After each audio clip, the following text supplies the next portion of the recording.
Danger? High voltage signs scream a warning.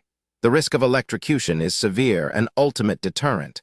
Our hero knows this all too well. He screams, no. His skeletal form pulses with raw power. There's no turning back from this perilous situation he faces. He thinks, if they catch me, I can't let them catch me. His eyes narrow, fear battling a fierce resolve. Blue electricity arcs around him. He knows the stakes. If I get caught here, it's all over, he desperately decides. The power intensifies, spiraling outward.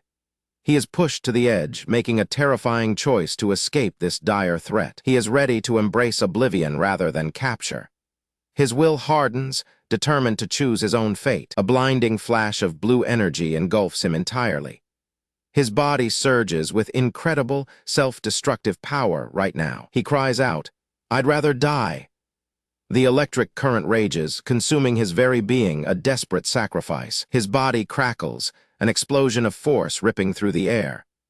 The raw, untamed energy is simply overwhelming. He reflects, "It doesn't matter anyway.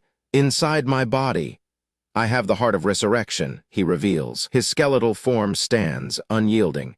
No matter the damage, he thinks to himself, "I cannot die." The scene shifts to reveal. There are special hearts in this world, a narrator explains, hinting at a hidden truth. Abstract visuals of a glowing, pulsating heart appear.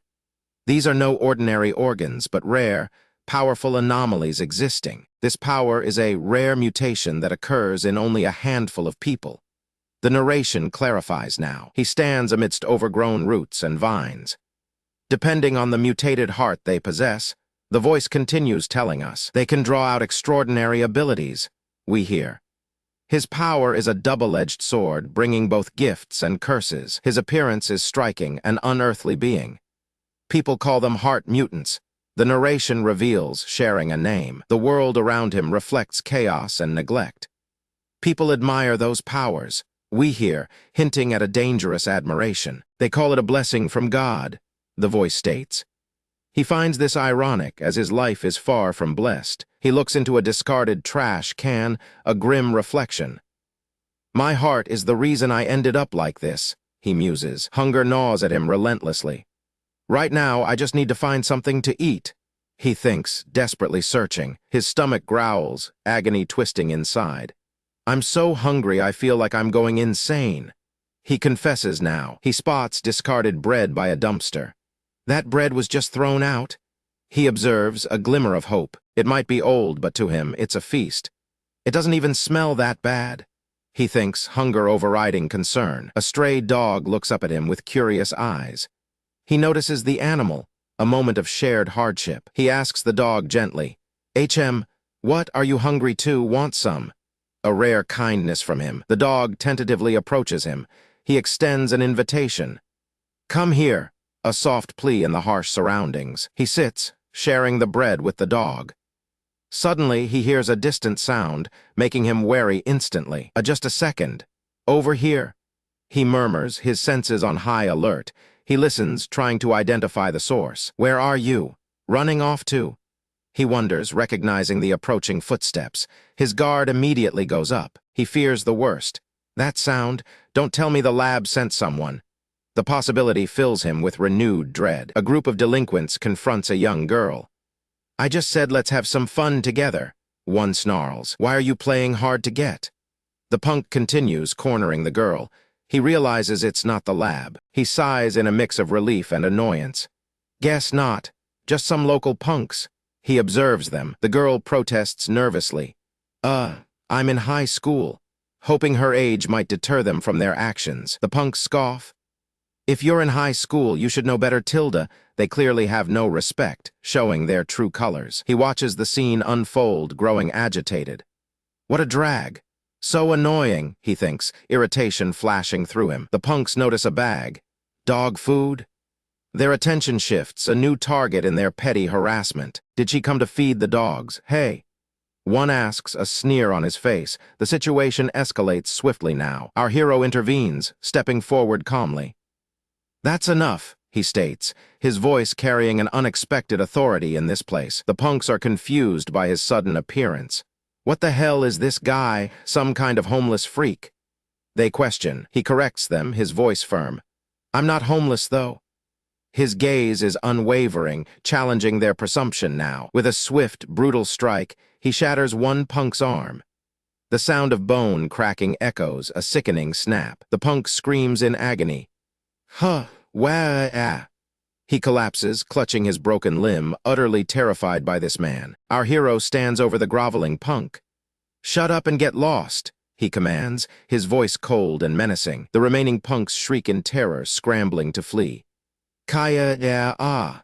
They cry, utterly horrified by his presence now. They stumble over each other, shouting, Gee, ghost. His appearance alone is enough to send them running, a spectral terror. The girl, shaken, tries to speak.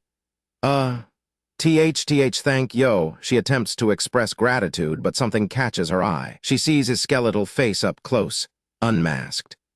Her eyes widen in pure, unadulterated horror at what's before her. She screams, completely losing control. Kaya! Don't come near me, don't come near me, don't come near me. He watches her run away, her terrified screams echoing. The dropped bag of dog food lies between them now. He picks up the dog food, looking at it, then back at her retreating figure. That's dog food, he murmurs. He feels a pang of sadness. Oh, I'm sorry, I must have startled you, he says, understanding her fear perfectly. He extends a hopeful question. Can I have some of the dog food? His voice sounds strange to him. She stops, turning back briefly, only to scream again. It talks too. She flees with renewed panic. He watches her disappear, sighing softly. Figures, she ran away. He says, accustomed to such reactions constantly. He sits down beside the dogs. It's okay, he says to himself, accepting his isolated fate once more. He begins eating the dog food gratefully. Thanks to her, I can at least eat dog food in peace, he thinks. From a distance, the girl watches him, her expression stunned. WH what? She murmurs, utterly confused right now. She realizes, he's alive. No, wait, can someone even survive looking like that? The impossible truth dawns. A thought strikes her, a shocking realization. Don't tell me, is he a heart mutant? Her eyes widen. She remembers whispers and legends. I heard heart mutants can have all sorts of crazy abilities. She thinks to herself, and he saved her despite his appearance. And he saved me too. The conflicting emotions swirl within her. A wave of guilt washes over her. I was way too rude to him.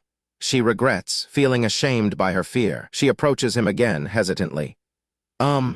She begins, holding out her Subway sandwich now for him. If you're hungry, would you like this? She offers. It's a sandwich from Subway, she explains. He looks at her, utterly bewildered. You're giving it to me? He asks, unable to process this kindness. She smiles softly, still a little nervous. Yes, I'm sorry for running away just because of how you look. He is deeply touched, overwhelmed by her apology. And no, not weird at all. Thank you, he manages. He takes the sandwich, staring at it in disbelief. This is the first time anyone's given me food looking like this. He recognizes the wrapper from afar. Subway. I've seen the wrapper in trash cans a few times. He recalls. He takes a bite, his eyes widening dramatically. The flavor explodes in his mouth, an unexpected delight he feels. This tastes heavenly. He exclaims, utterly enraptured by the flavors. He can't believe what he's experiencing. There's food like this in the world, he marvels. It's so good my tongue's going numb, he cries. The veggies, the bread, the meat, everything's so fresh. He devours the sandwich, savoring every single bite. He feels a profound sense of peace. Even if I died now, I'd have no regrets, he thinks, completely content. He looks at her, his thoughts soaring. She's an angel. Her kindness is an unexpected, heavenly gift given. She asks his name, trying to be polite. What should I call you? Mr. Skeleton? Skeleton Uncle. He replies simply, Jio. His voice is soft, a rare moment of connection in his lonely, tormented existence he feels. Our hero's eyes widen in surprise as the girl calls out to him. She raced to find him. She found him with the dogs, who had used their scent to track him down.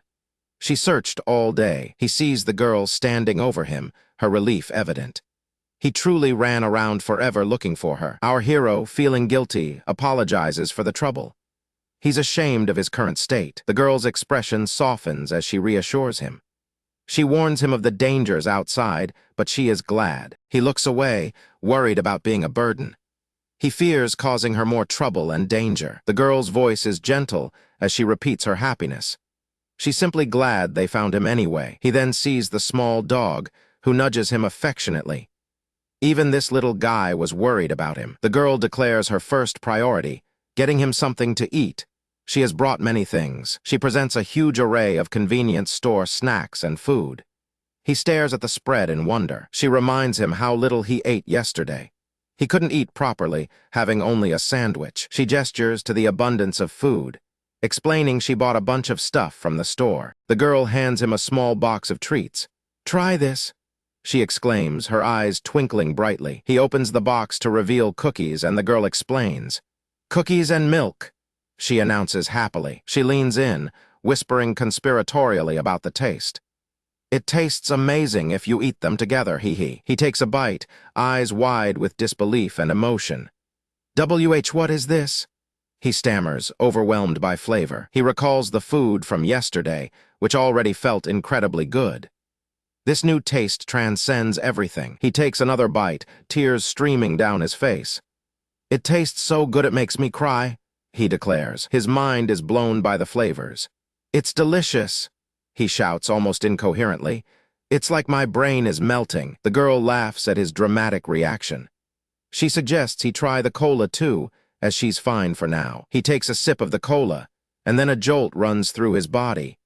His eyes widen in pure shock. He examines his arm, noticing something impossible. His bones, previously mangled, have regenerated quickly. He stares, mouth agape, at the impossible recovery. His bones regenerated. He cannot believe this magic. The girl looks at him with concern. She then asks if it's really true, her voice full of wonder. He shows her his arm, now seemingly healed. "Look," he exclaims, still in disbelief at the rapid change. His transformation is slow and subtle, not a sudden burst. He wonders if this is normal for regeneration. He thinks about how long it usually takes. Doesn't it take days to fully recover? He hesitates, glancing at her. He quickly brushes off her question, muttering a strained ah and no. He hides the full truth from her. He internally acknowledges his long recovery time. "If I want to fully recover, it takes years." He thinks to himself. He remembers his initial thought about food. Relying on eating food alone would take too long. He considers other methods of recovery, much faster ones. What about other methods? He ponders his options. He thinks about absorbing a large amount of blood, a grim alternative. But then he thinks about her reaction. He quickly dismisses the thought of telling her. She'd be terrified.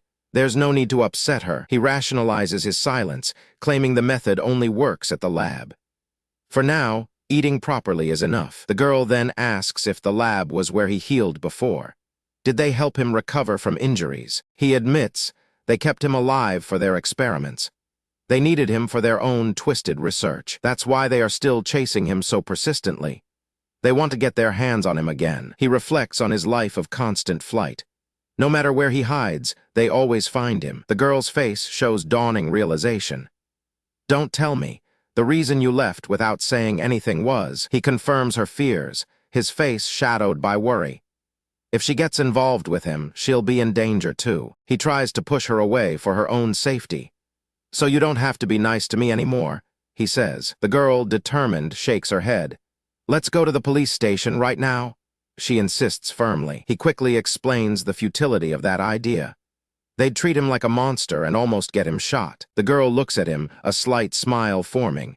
"Don't worry about that," she declares with confidence. She leans in, revealing her secret. "Actually, my older sister is a police officer," she shares brightly. He stares at her, shocked by this new information. "And she's a heart mutant too." He could not believe it. His eyes widen further, processing her words. "Your sister is a heart mutant too?" he asks, incredulous. She confirms his surprised question with a firm, confident yes.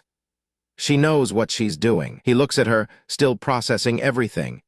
He's never had someone like this before, someone so trusting. She looks at him, her eyes sincere and earnest. "Please trust me just this once." she pleads quietly. She smiles, reinforcing her point. My sister is really kind, she assures him, her voice full of warmth. A new figure appears, a stern-faced woman.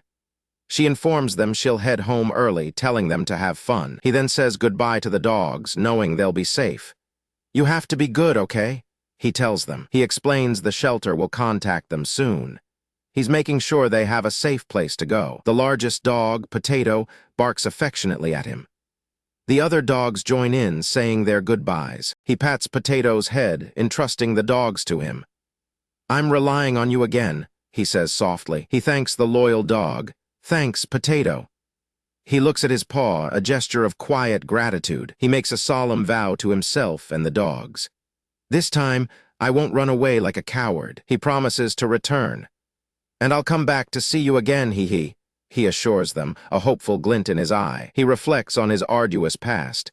This is the first time, he begins, a profound thought forming. For 3 years, I've been running and being chased. He recalls, the weight of his past heavy, and for the first time, someone reached out their hand to me. A glimmer of hope appears. He finds it strange, this feeling of being helped. It's an unfamiliar, yet comforting, experience for him. Maybe now, I can live without constantly running away. He wonders, a fragile hope blossoming within him. Just then, a vehicle screeches to a halt nearby. His brief moment of peace is shattered by the sound. He recognizes the familiar threat. He's been caught, and the chase begins anew. He sighs internally. Thugs emerge, calling out his name, confirming his fears. Mr. Jayo!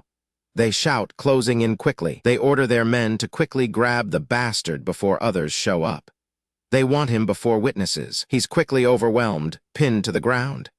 The thugs surround him, leaving him no escape. A large, intimidating man steps forward, surveying the scene. Finally found you, he states grimly. He sneers at our hero, calling him a skeleton freak.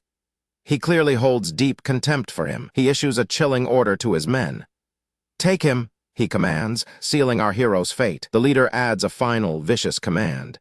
And make him pay for everything we've suffered, he snarls. Our hero struggles, but is quickly bound. He transforms, showing some strength, but it's not enough. He manages to strike out, temporarily warding off attackers. He will not go down without a fight. He's bleeding heavily, severely injured by the fight. Gook, he chokes, feeling the pain intensely. He's losing, overwhelmed by the numbers. He grunts, trying to hold on. He curses his weakness. Damn it, he exclaims, frustrated by his inability to fight effectively. He struggles to regain control. He vows to stop them, feeling a surge of desperation.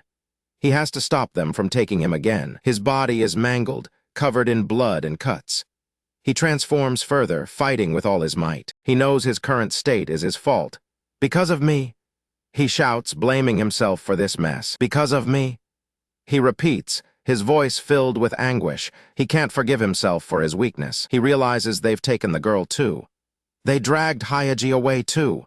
He yells, his anger igniting. He's severely beaten, barely conscious.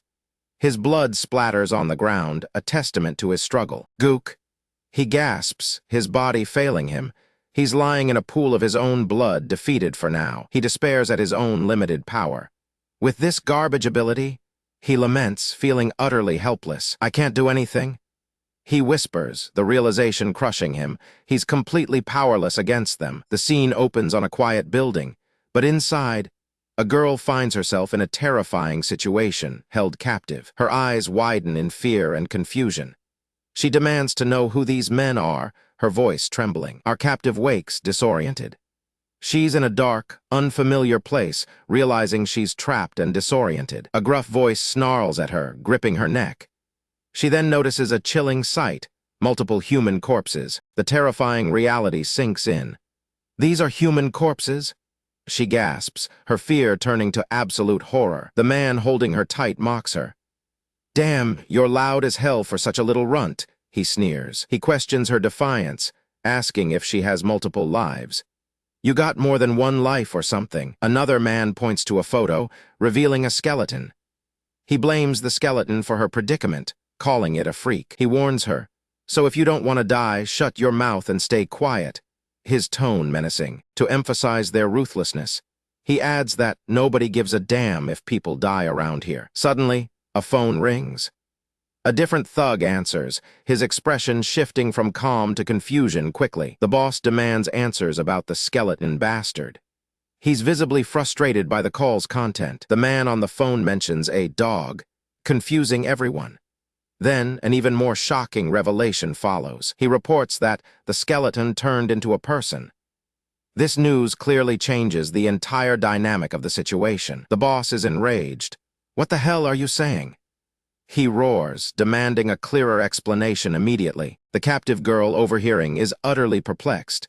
What are they talking about? She wonders silently. He connects the dots.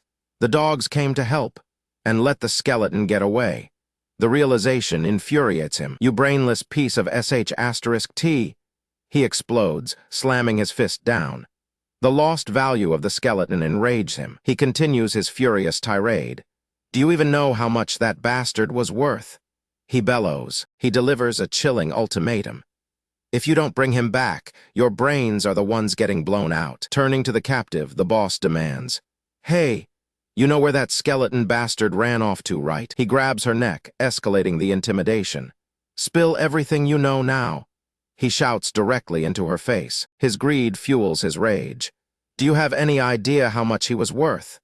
"That was my money." Terrified and gasping for air, the girl can only utter, I don't know."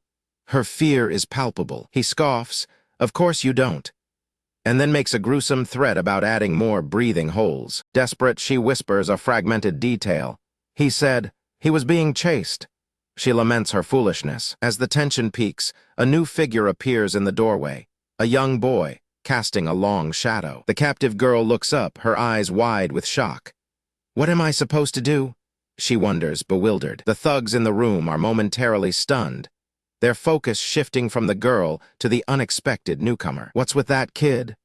One of them mutters, confusion etched on his face. The atmosphere grows heavy. The boy remains silent, his presence unsettling. A thug steps forward, trying to intimidate the small figure. "Hey, who the hell are you?" He barks, dismissing the boy as a homeless little beggar or something. But the boy moves with unexpected speed and force, landing a powerful punch on the unsuspecting thug. The thug recoils, gasping in pain and disbelief. "GHK, you little..." He stutters, clearly overwhelmed. The boy's strength is undeniable. What kind of strength is this? The thug wonders, fear now joining his pain. The boy reveals his motive, his voice cold. "Because of you guys, all the dogs are dead." Seeing their comrade fall, another thug barks orders. "What are you waiting for? Finish him." The other thugs rush in, attacking our hero. He moves like a blur, evading their clumsy attempts to strike. Two thugs manage to land a hit, connecting with a crunch. Our hero grunts in pain, seemingly momentarily stunned, yet a chilling smile spreads across his face. "Got ya, UF*C cur?"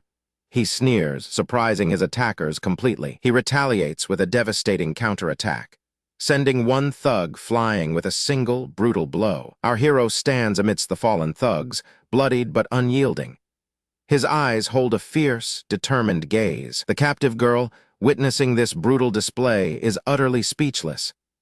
She stares, horrified yet captivated by his power. The boss stares at the boy, a dawning realization on his face. "You guys, you were sent by Hermes' research lab, weren't you?" His eyes narrow. "No way." Then recognition dawns, filling him with a mixture of shock and anger. F***CK, so that's what it was. He roars, understanding the full scope of the situation, the boy's true identity. The boss points, his voice filled with venom. "That brat was the skeleton bastard all along." The boss remembers the broker's warning. They might not recognize the skeleton if he regenerated. "I almost didn't recognize him for real." He admits, acknowledging the boy's dramatic transformation. With a sinister grin, he mockingly thanks the boy. "Thanks for crawling back to us on your own." He turns to his men, his voice sharp and commanding. "Bring out every gun we got from this deal." The thugs immediately respond, "Yes, sir," and arm themselves, preparing for an intense firefight with the boy. "As long as we catch that bastard, we'll make even more money."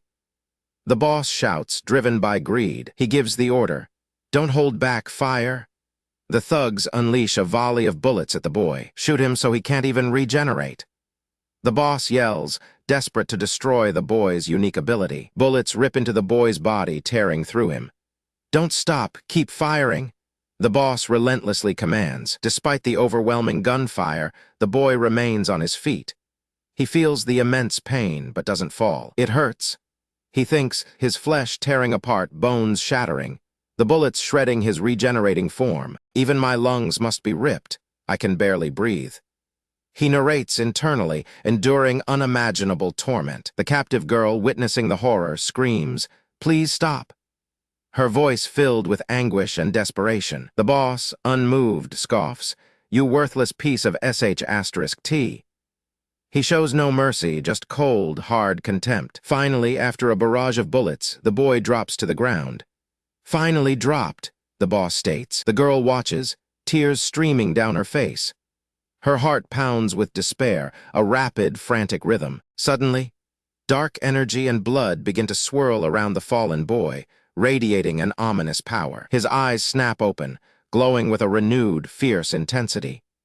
The thugs stare in disbelief and growing fear. "Boss," a thug yells, "he's coming back to life." Panic spreads through their ranks instantly. Slowly, agonizingly, the boy pushes himself up, his body regenerating. He rises from the pool of blood. He's getting up like a zombie. Another thug screams, utterly terrified by this impossible resurrection. "You just gonna stand there staring?" The boss rages. "What are you doing? Shoot him." More bullets slam into the boy. "I can feel each bullet lodging into my body," he narrates calmly. "They're tearing me apart, shredding me to pieces." The agony is immense, but his expression is stoic. "And yet my body keeps healing." He continues, trapped in a cycle where pain and recovery repeat endlessly. The pain and agony repeat over and over, a relentless torment. But a strange realization dawns upon him. "But it doesn't hurt as much as I thought," he admits. There's a deeper, older pain he recalls. He remembers. Compared to everything he's endured before, the current pain is tolerable. "The experiments and torture were far more painful," he recalls. A flicker of raw, burning rage in his eyes. A guttural "arg" escapes him, an explosion of pent-up anger and trauma fueling his terrifying resolve. Bullets glance off him as if they're nothing. "Bullets like these, I can endure as many as I want." A thug gasps, he's floating in the air. The boy's power transcends human comprehension, but what truly drives him insane is not his own pain, but the suffering inflicted on others. Police officers swarm the scene, barking orders at the beaten, bloodied gangsters. Many lie dead amidst the chaos. The remaining criminals are swiftly apprehended and taken into custody, declared as victims of an internal conflict gone wrong. Hyaji, witnessing the brutality, questions the official story. Her friend notes the arrests, a small victory for justice. Unni, her sister, advised them to stay out of it for now. A heart mutation makes things complicated, she'll handle it. Overcome with grief, Hyaji cries inconsolably, apologizing to the lifeless dogs scattered around her, calling their names. She blames herself, convinced they followed her to their deaths, sacrificing themselves in a desperate attempt to protect her. She feels she failed them, unable to take responsibility. She only offered them brief warmth and food, yet that brief moment became their entire world, prompting them to risk everything, even their lives, to save her. Our guy reassures her, stating it's not her fault at all, trying to alleviate her crushing guilt and despair. Hyaji insists they died because they absorbed her blood. She wonders if her special blood can bring them back. She cuts her arm, but the wound instantly closes, frustrating her.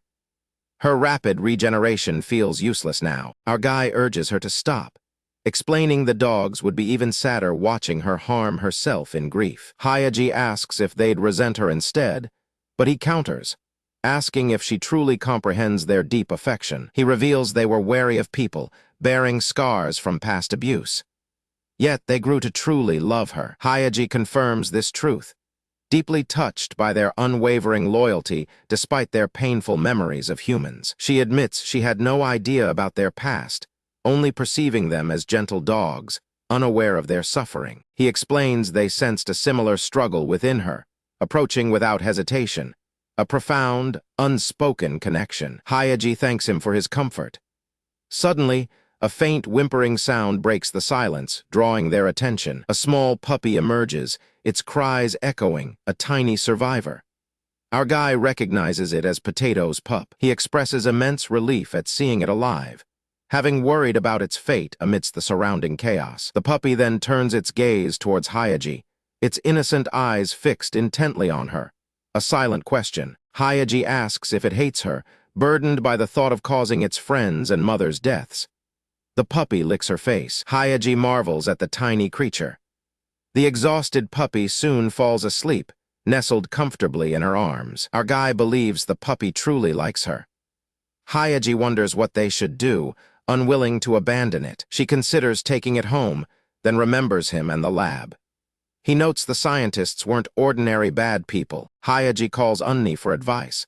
She explains the situation, and Unni agrees to handle things, arranging a later meeting. The next scene opens on a modern apartment building, signaling a new, perhaps safer, temporary haven for them. Hyaji graciously invites our guy inside, telling him to make himself at home and find some much-needed comfort. He hesitates, asking if someone as dangerous as him should enter, still wary of his potent abilities. Hyaji dismisses his concern, reminding him he risked his life to protect her, seeing no danger in him. She mentions and he wants to see him, investigating a case potentially linked to the lab that's pursuing him. Unni believes he could be invaluable, as his unique experience might provide crucial insights.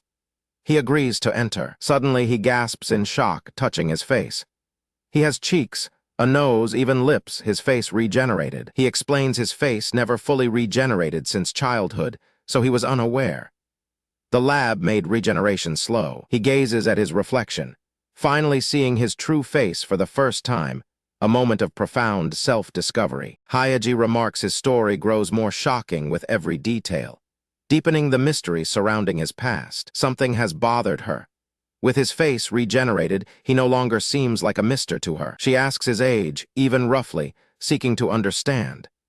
He hasn't considered it in such a long, arduous time. He recounts entering the lab at 7, enduring the year-end test 7 times, then 3 seasons passed. Hyaji quickly calculates, then exclaims, surprised that he must be 17 just like her, their ages align. She then asks why he stayed silent when she called him mister.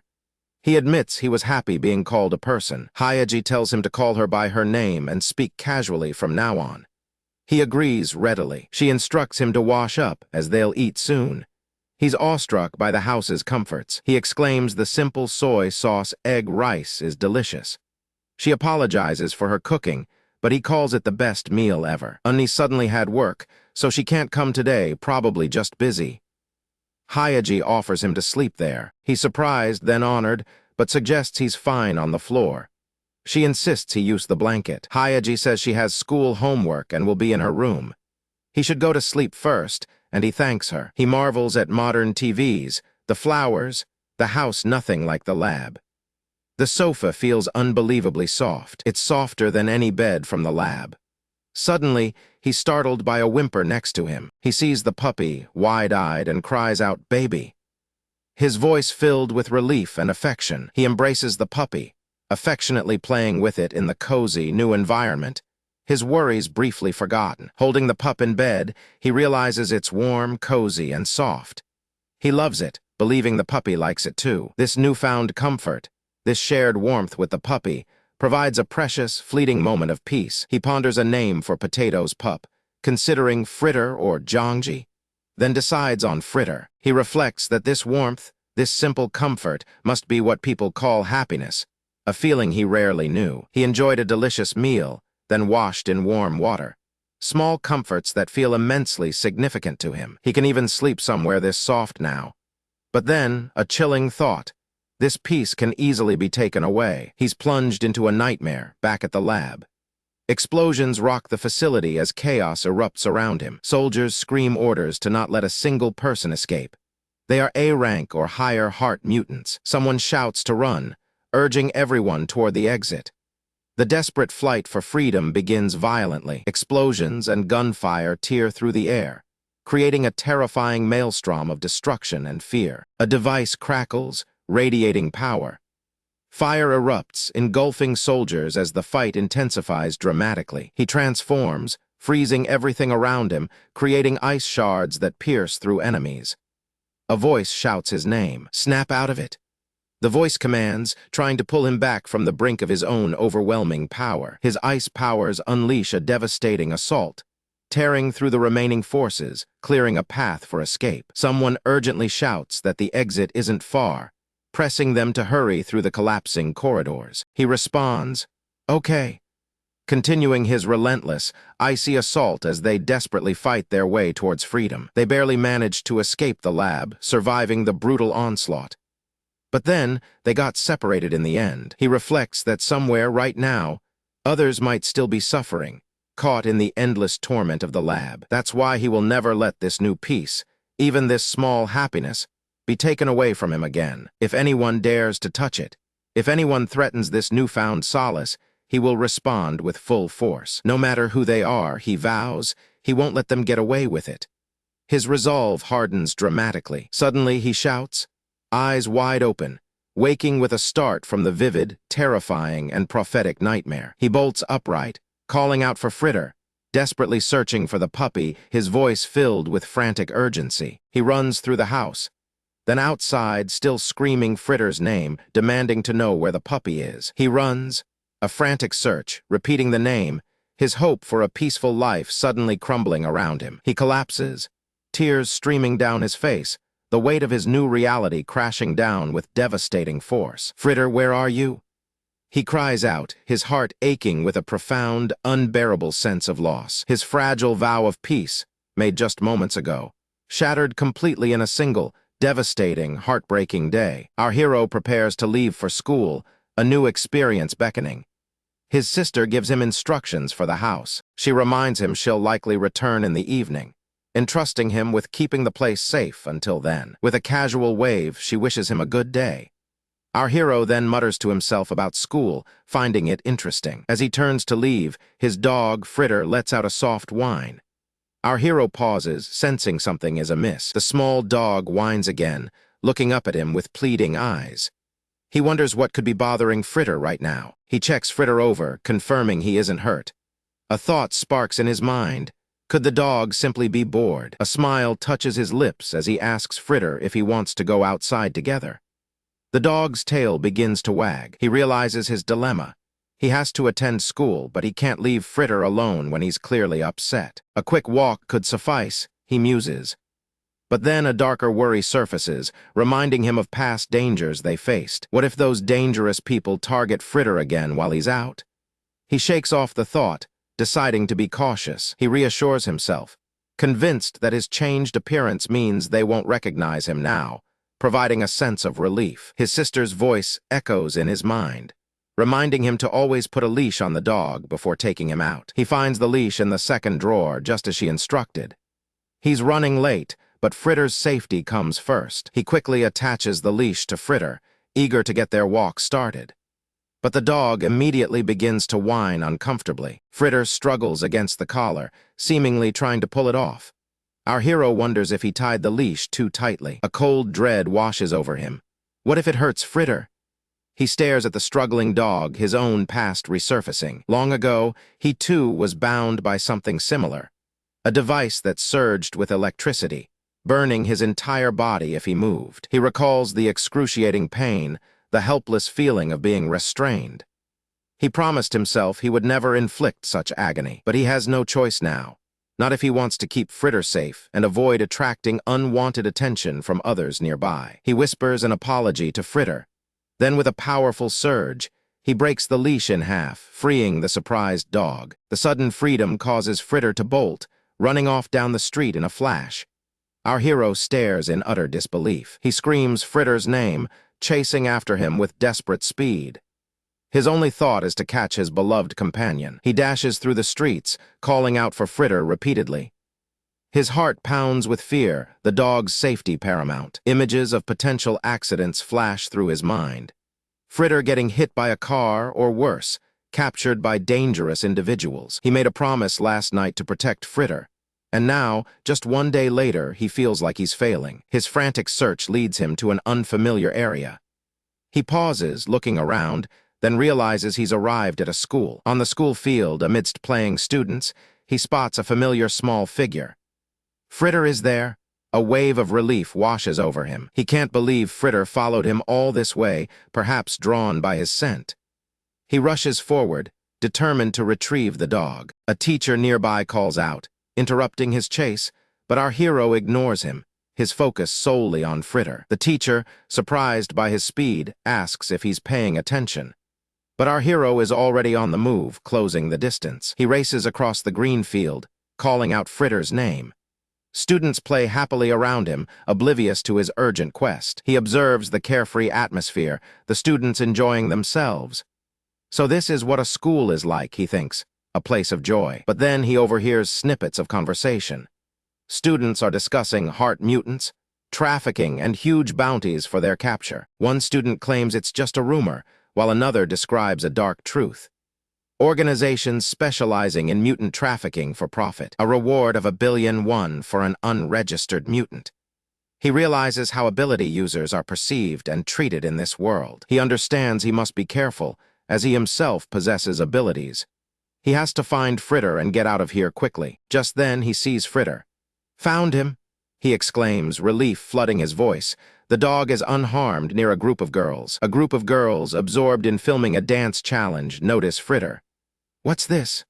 one asks, spotting the small puppy. "Aw, so cute." Another girl exclaims, scooping Fritter into her arms. They coo over him, asking where he came from. "Let's take a picture and post him on our story," one suggests excitedly. They move closer, wanting to capture a clear shot. Just as they're about to snap the photo, our hero bursts into view, startling them. He yells, grabbing their attention instantly. "What the hell is this guy?" One girl shouts, panicking. They accuse him of being a stalker, wondering if he's secretly filming them. "You freaking pervert." Another girl yells. Our hero, flustered, quickly apologizes, trying to explain the misunderstanding to the frightened girls. "I wasn't trying to scare you," he clarifies, gesturing towards Fritter. "You were holding Fritter, so he trails off. The girls, distracted by his handsome features, suddenly find him cute despite their initial fear.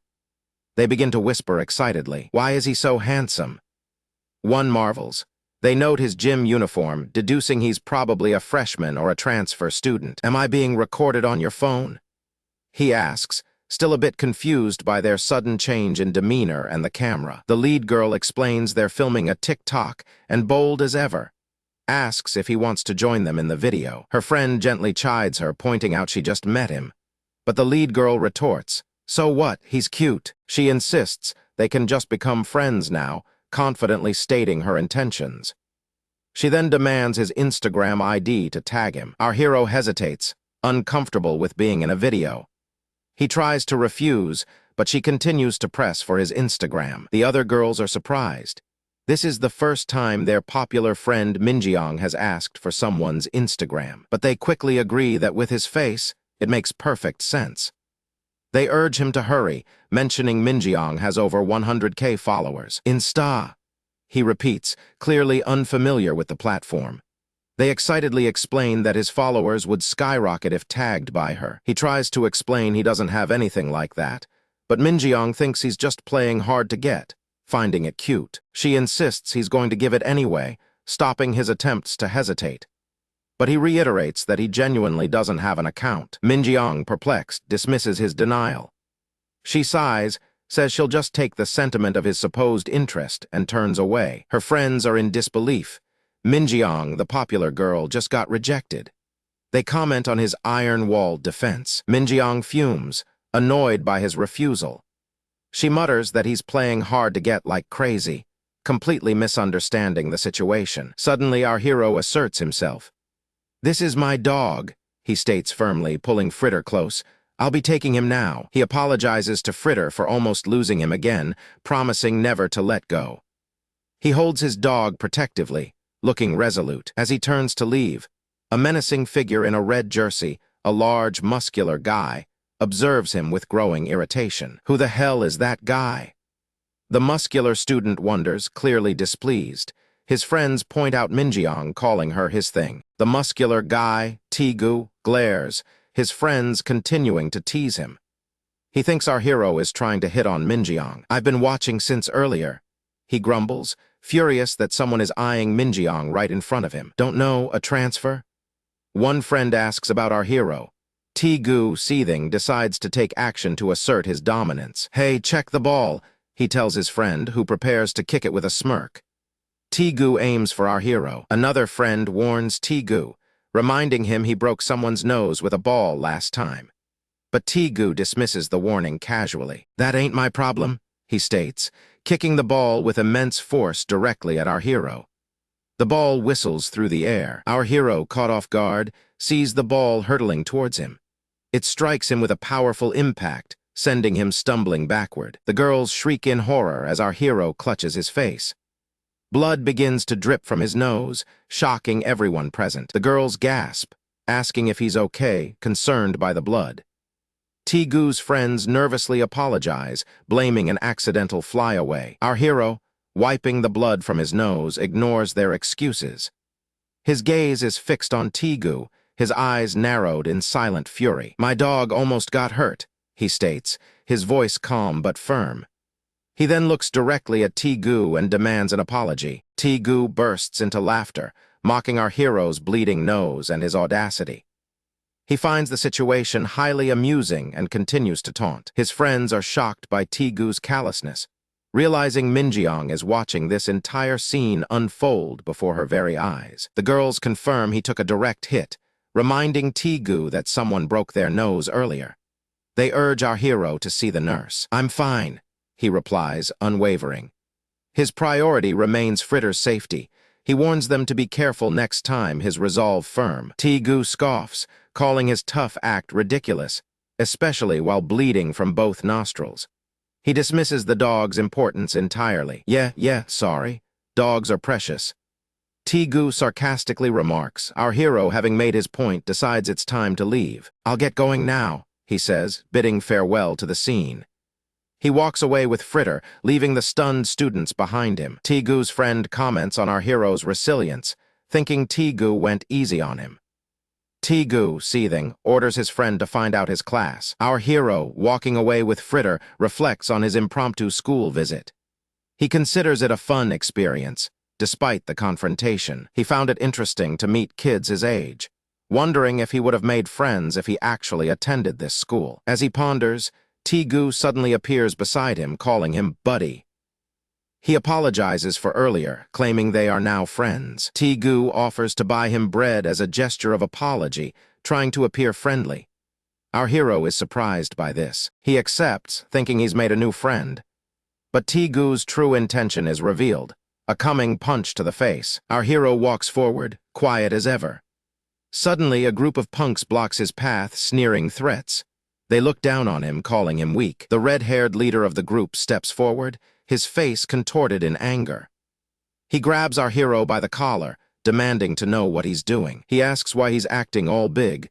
Our hero calmly replies, "Acting how?" His eyes hold silent defiance, unwavering. The leader escalates, asking why he's hitting on a girl named Minjeong. Our hero remains unfazed, his gaze steady and intense. The leader taunts him, claiming he'd bawl and crawl if he got smacked once. Our hero's dog growls defensively, sensing the rising tension. The red-haired leader threatens to mess him up, his cronies watching with eager anticipation. He feels a bravado swelling within him now. The bullies mock our hero, calling him shook and skinny. They suggest a low kick to snap him, enjoying their cruel display. Another punk, Taegu, is told to take it easy. The red-haired leader vents his frustration. Damn it! He's clearly annoyed. Our hero recalls thinking he was called to hang out, not for this. He quietly apologizes, offering to leave now. The red-haired leader glares, asking where he thinks he's running. He's furious that our hero dares to turn away from him. The leader scoffs, calling his nerve unbelievable. One of his cronies claims he almost sent him flying, boastfully. The red-haired leader orders our hero to move, saying he's scaring his dog. He still doesn't understand the situation. Our hero's dog barks furiously at the red-haired leader. He clearly perceives the threat and defends his owner from harm. The red-haired leader scoffs, asserting the dog is just like its owner. He then lashes out violently at the barking animal. He kicks the dog with a brutal swing. The cronies are shocked by the sudden violence, gasping in disbelief at the scene. Our hero instantly reacts, his eyes darkening. He moves with incredible speed, intercepting the attack on his pet immediately. He sends the red-haired leader flying through the air, crashing hard. His cronies are stunned, their eyes wide. They watch their leader lying on the ground, disoriented and confused. They question what just happened, their confidence crumbling. The cronies are in disbelief, asking if they saw that correctly. They can't fathom how their leader was just sent flying. They realize our hero merely swung his arm, and their strong leader went flying. A chilling fear begins to set in now. The cronies demand to know what he just did, their voices trembling. They are utterly bewildered and completely terrified by his power. His eyes glow red, radiating an intense power. His form seems to distort, almost as if he's pulsing with raw energy. He unleashes a powerful kick, sending another bully hurtling across the ground. The force is immense, an unstoppable wave of power. Our hero moves with a terrifying speed, dispatching the remaining punks with ease. Each strike carries immense, destructive force. He lands a final, crushing blow, sending another flying through the air. The punks are no match for his overwhelming strength. His fist connects with the red-haired leader, the sound echoing sharply. The leader is completely overpowered, utterly helpless now. The ground trembles as our hero delivers a final, devastating punch, knocking the red-haired leader down. He stands victorious. He calmly tells them, "I told you to stop." His voice is low, but his power is absolutely undeniable, leaving no room for argument. He states his dog is scared, his expression unchanging.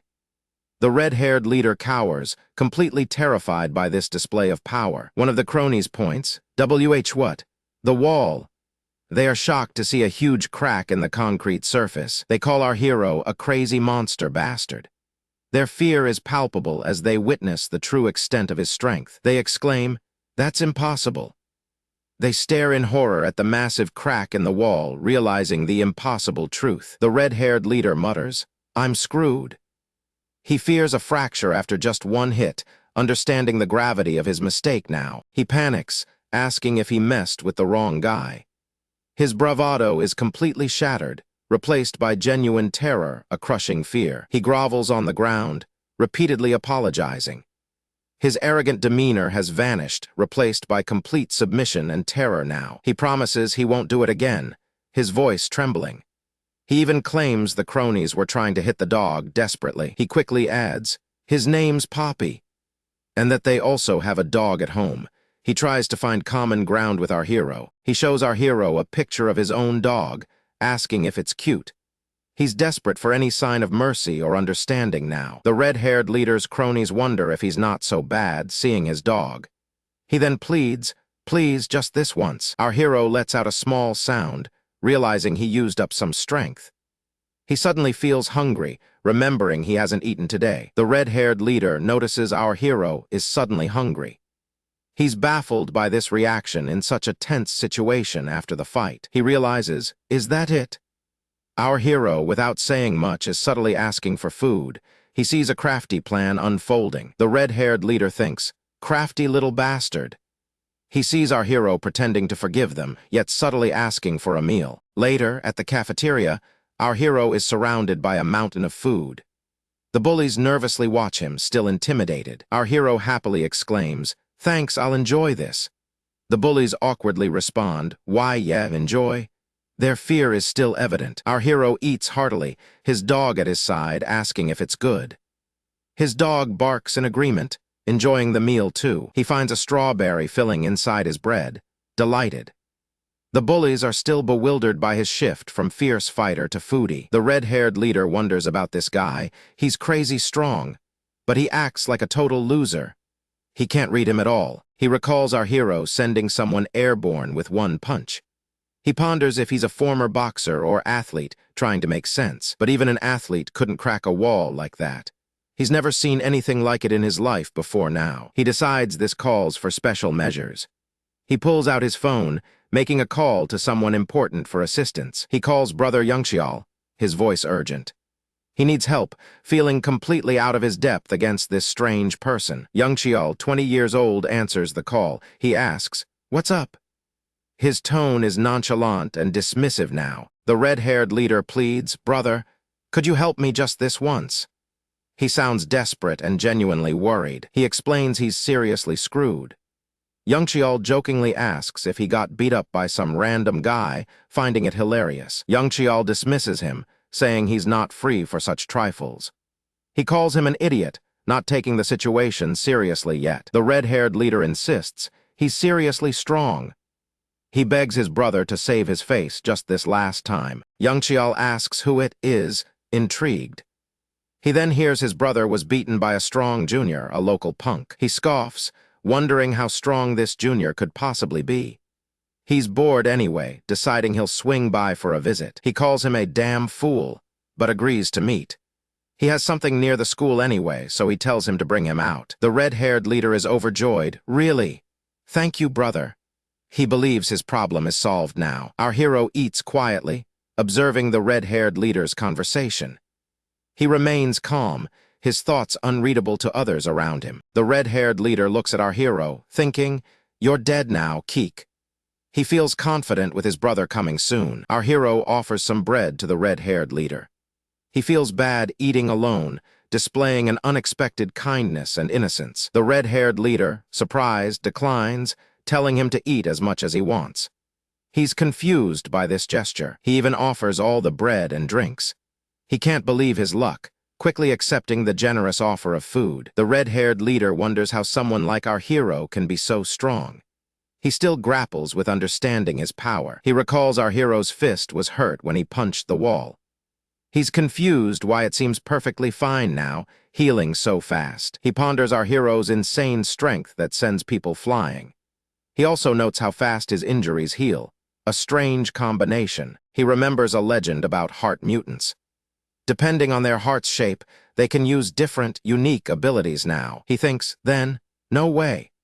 He realizes heart mutants make up less than 0.001% of the population, rarely seen in real life. He shouts, You're a heart mutant, aren't you?" He confronts our hero with this shocking realization, pointing his finger. Our hero spits out his drink, coughing, and denies it. "And no, I'm not." He tries to hide his true nature. The red-haired leader thinks, "This bastard, it's obvious." He knows he's right, having never seen one before himself. He observes our hero, noting he looks no different from a normal person. He then worries if a heart condition is dangerous now. A menacing figure grips a young man by the hair, his face bruised and swollen.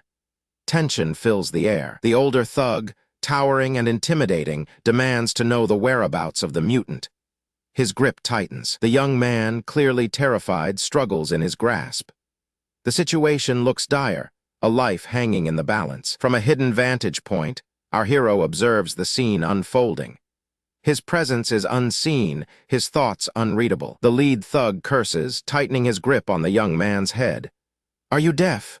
He snarls. The terrified youth pleads for mercy, explaining the situation as a grave misunderstanding.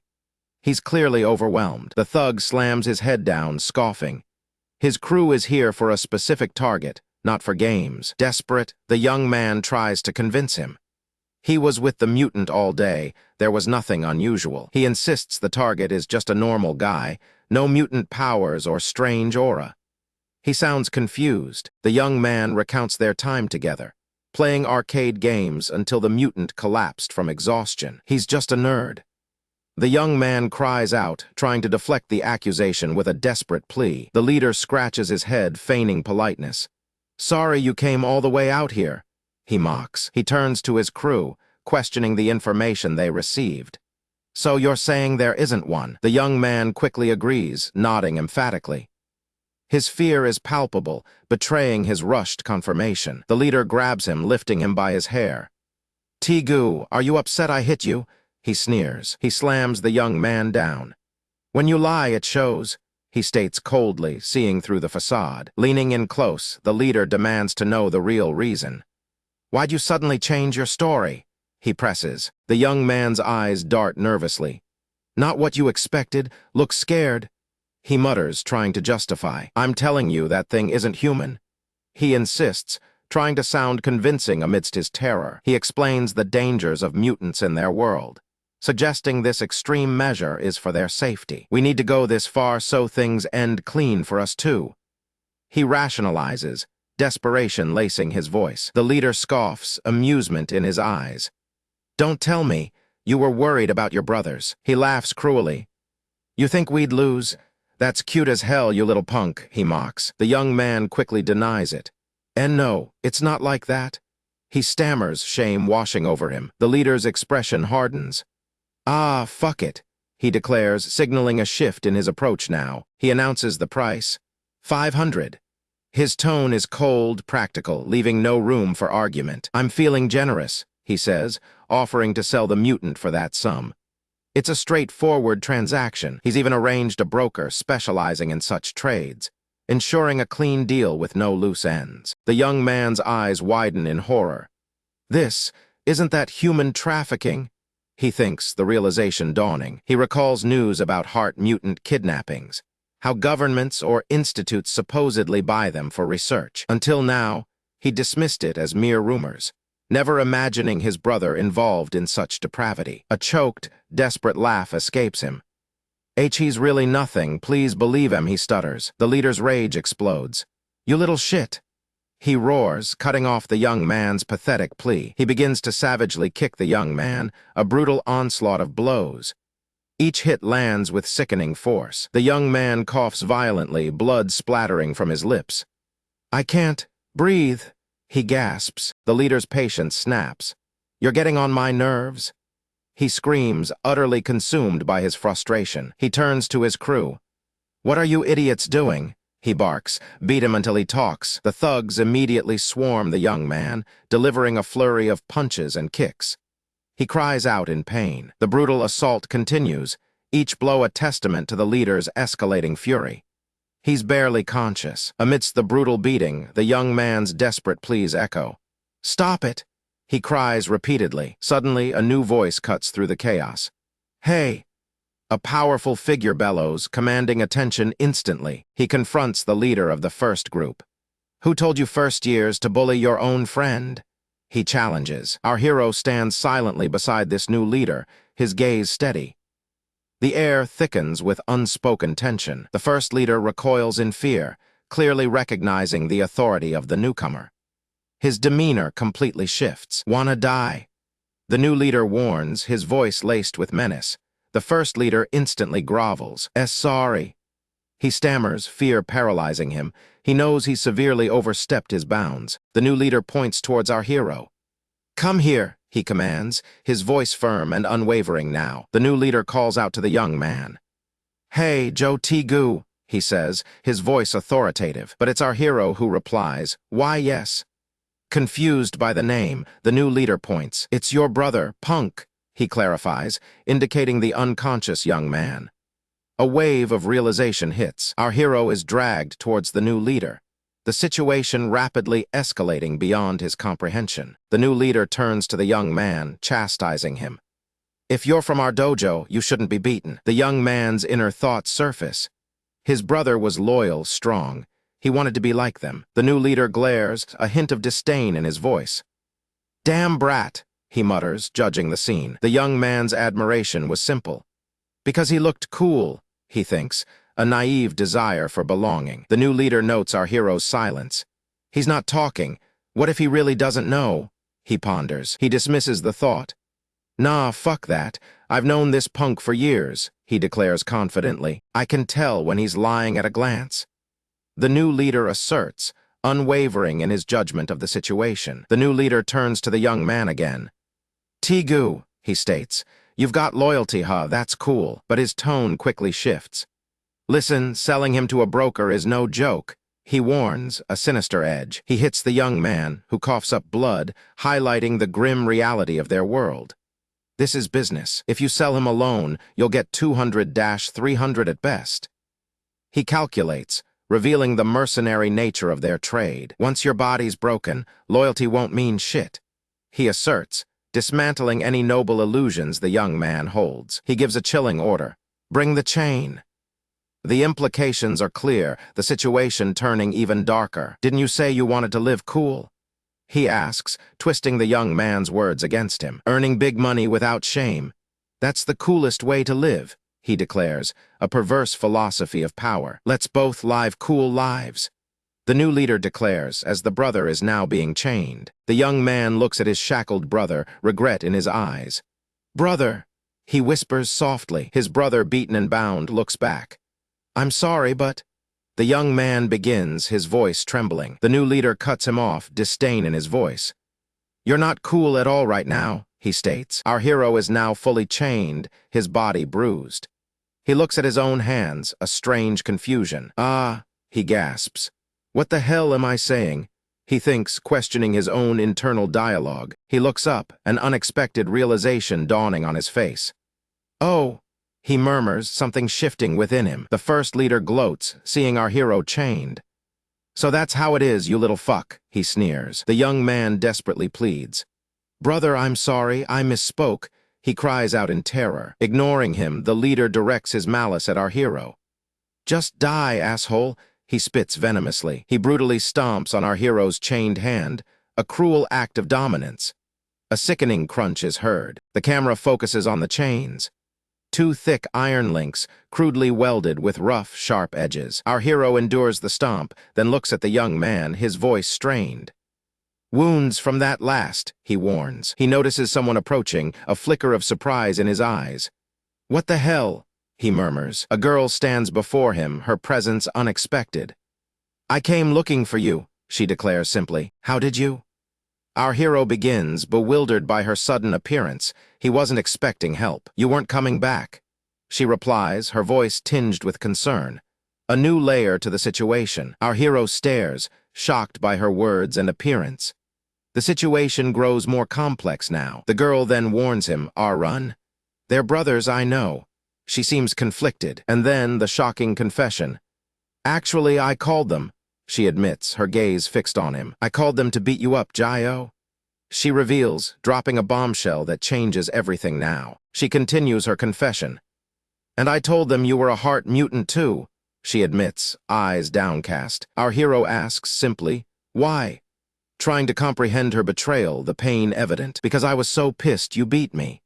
She cries, her voice a mix of anger and regret. Big Guy begs for mercy. He confesses his wrongdoing to our hero. He looks defeated and remorseful. He promises not to reveal the secret of our hero's true nature. He desperately wants to be released now. Our hero stares down at him, then looks up, a question forming. Huh? He asks. His gaze is intense. A fierce anger flashes across our hero's face.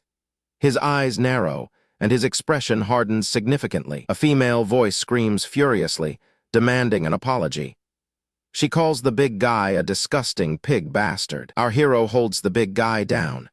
Other figures surround them, looking equally menacing and angry. Another aggressor insults the big guy, calling him trash.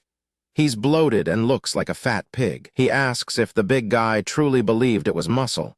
He's a pig bastard, he insists loudly. Another ally yells for the big guy to just die already. He reiterates, "You pig bastard?" With rage, someone asks if they were friends. But the situation has clearly gone beyond any past camaraderie. Our hero's ally ponders what to do with these utterly shameless bastards. He seeks a decision. Another suggests beating them more. This way they won't dare speak about our hero later. Our hero raises a hand, stepping in. Wait a minute, he exclaims, stopping the violence. The big guy continues to plead, swearing silence.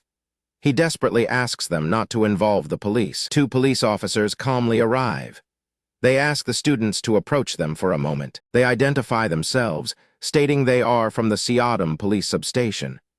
Their presence is official. They received a report from a resident and ask for cooperation. The big guys look completely shocked. Our hero's ally points, claiming they were just about to call the police themselves. Perfect timing indeed. The ally accuses the big guys of being absolute garbage, involved in human trafficking, a grave charge. Our hero's expression changes, a subtle tension on his face. He's concerned by the sudden escalation. The ally insists that evidence will be everywhere inside their hideout. They are real adult criminals. He demands the officers throw them straight into jail. The big guy screams, "No!" In panic. The big guy screams in agony, still lying on the ground. Another officer looks surprised by the commotion. The big guy claims his bones are broken from the beating. He even insists he was stabbed in the leg. The surprised officer wonders what kind of crazy stunt these individuals are pulling all of a sudden. Our hero's other ally thanks the officers for their timely arrival. He sounds relieved, yet cunning. He points at our hero, falsely accusing him. He claims that bastard beat them up just like this. The big guy shouts that our hero is perfectly fine, completely unharmed, while they are the ones who suffered. He denies beating anyone. He claims they tried to take our hero away, causing the entire incident, and now they ended up completely wrecked. But our hero somehow remains perfectly fine, he insists. The big guys are infuriated, pointing at their own injuries. They are clearly the ones who got hurt. One insists that it's not true, showing his bruised face. He yells about being beaten worse. An officer intervenes, telling everyone to calm down immediately. He wants to de-escalate the chaotic scene. He suggests they talk about this incident in more detail at the station. This is a formal procedure, the officer adds. More importantly, that guy, pointing directly at our hero with a serious expression. The big guy shouts that our hero is a heart mutant, revealing the crucial secret to the officers. Our hero reacts with visible shock. The officer questions if a heart mutant can beat people up like this. He wonders if there isn't some kind of mutant special act governing such behavior. Laws might apply. The officer repeats, "Heart mutant?" His expression grows solemn as he processes the information. He directly asks our hero, "Are you really a heart mutant?" His tone is firm and investigative now. The officer requests our hero to show his registration card or number, if he possesses one. Our hero hesitates, then admits, "I don't have one." His voice is quiet, a clear admission. The officer sternly asks if he's a mutant who didn't register with the government, which is a big issue. He reminds our hero that this is a violation of the Mutant Special Act, a serious legal offense. The officer declares, "First, let's proceed with mutant registration." He moves to take our hero. Two officers approach our hero, holding handcuffs. They seem prepared to enforce the registration. They ask our hero to tell them his identity and his specific ability. They need the official details. Our hero thinks, identity, registration. A worried expression crosses his face, deep in thought. He remembers the lab bastards who chased him after his escape. The memory is clearly painful. He barely escaped his skeleton appearance, making it much harder for them to successfully locate him. He realizes that the moment he registers, they'll definitely find him again right away. An inescapable fate. The officers tell him, "Sir, please cooperate." Their tone is firm, not accepting further delays. Our hero steps back, raising his hands slightly. "Wait a moment," he exclaims, looking distressed. A female voice calls out, "Ha, ha, hello," from a phone held by our hero's ally. Our hero looks at the ringing phone with a confused expression. The officer asks, "Who are you?" Our hero's ally holds out the phone, asking if our hero minds answering a quick call. Our hero looks confused. "Huh, a call?" he asks. The ally urges him to just answer it first. The ally says, "Hey," in a chiding tone before handing the phone to the officer, who answers it. The officer answers the phone, and a calm, authoritative voice says, "Hello." From the other end, the voice introduces herself as Superintendent Song Hye-in, head of the Mutant Special Task Force. She states her personnel number, inviting verification, indicating her high rank and authority immediately. The officer stiffens dramatically, snapping to a crisp S salute. He is clearly shocked by the caller. He identifies himself as Officer Han Seokjin from Seodam Police Substation, reporting his status. The superintendent explains that this incident concerns an attempted kidnapping of a mutant individual. She orders them to process the kidnappers according to established procedure, following official protocols. The heart mutant is their side's witness. He may be released without further investigation, she clarifies. She takes full responsibility as team leader. She instructs him to inform his superiors of the decision. The officer salutes again, confirming, "Yes, I will carry out the order." He moves quickly. He commands his colleagues, "Officer Kim, Officer Lee, arrest these guys and release the others." The big guys are utterly bewildered. "What the hell? What is this?" they exclaim in confusion. They protest, asking why only they are getting arrested. They insist they are the ones who were beaten. They question what kind of call made the officers suddenly change their minds and arrest them instead. They look at the phone. Who even is that girl? They demand, completely unaware of the authority. Our hero's other ally, a girl, runs up asking, "Hyaji, what happened?" She looks concerned and confused. Hyaji, who made the call, is now present. Our hero asks how she knew to come here. Hyaji calmly explains she saw him arrive at school earlier that day. Her tone is casual. She followed him after seeing him surrounded by some strange guys, which piqued her interest. Our hero asks, "Weird guys meaning?" He connects the dots to the current situation with the big guys. The big guy, Tigu, is shocked by Hyaji's presence. "Why, yeah, that's right," he exclaims. He then comments on how ugly Tigu became, quickly correcting himself. "I mean, he got beaten up." Tigu remains shocked and confused, repeating "Da, damn." As the situation unfolds around him, other students passing by are in awe, calling Hyaji our school's goddess. She is very popular. Another ally points out Tigu is actually a good guy, despite his kind of odd eyes defending him. Our hero finally realizes, so, that's Song Hyaji. He is surprised to meet her in person. Hyaji dismisses the fuss, saying her sister already took care of those guys. She asks if our hero is hurt. Our hero replies, "I'm fine." Tigu then complains, "You said you didn't have any friends, you bastard." He adds, "I'm so jealous." Our hero ignores him, turning to the big guy. "More importantly, you." He asks the big guy who he was planning to hand him over to, demanding the truth. He then directly asks if it was Hermes' laboratory by any chance, showing his knowledge. The big guy looks confused. "Huh, a lab?" He claims he has never heard of such a place. He then explains they were planning to hand our hero over to a broker operating in this area. Our hero repeats, "A broker." Intrigued, the big guy confirms brokers mainly deal in heart mutants. He adds that mutants are usually sold to these brokers, revealing the dark trade. Our hero's expression hardens. "Those broker guys," he declares, "I want to meet them." Hyaji reacts strongly. "No way." She looks utterly shocked and concerned for our hero's safety. She insists it's way too dangerous for him to pursue such a risky path, strongly opposing it. She warns him, asking if he knows how dangerous brokers can truly be. Her worry is evident. She explains her sister told her they specifically target heart mutants, making them incredibly vulnerable. "They're really terrifying people," she adds. "Sometimes the broker himself is a mutant," she reveals. Our hero's eyes gleam with resolve. Then, he clenches his fist. "I want to meet them even more." He follows the instructions, finding himself in a dark and eerie alley. The air hangs heavy with a sense of unease. The broker mentioned in the message traffics in mutants, specifically those with powerful hearts. He might even be one himself. Our guy knows he must proceed with extreme caution. This situation is far more dangerous than he first anticipated coming here. A flashback shows him talking to a female friend.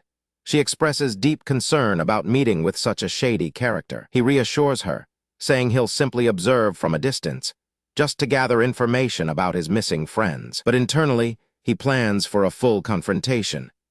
If things turn sour, he'll capture the broker outright to extract answers. He even contemplates arming himself, considering finding a makeshift weapon for a surprise attack, just in case. His mind runs through combat strategies.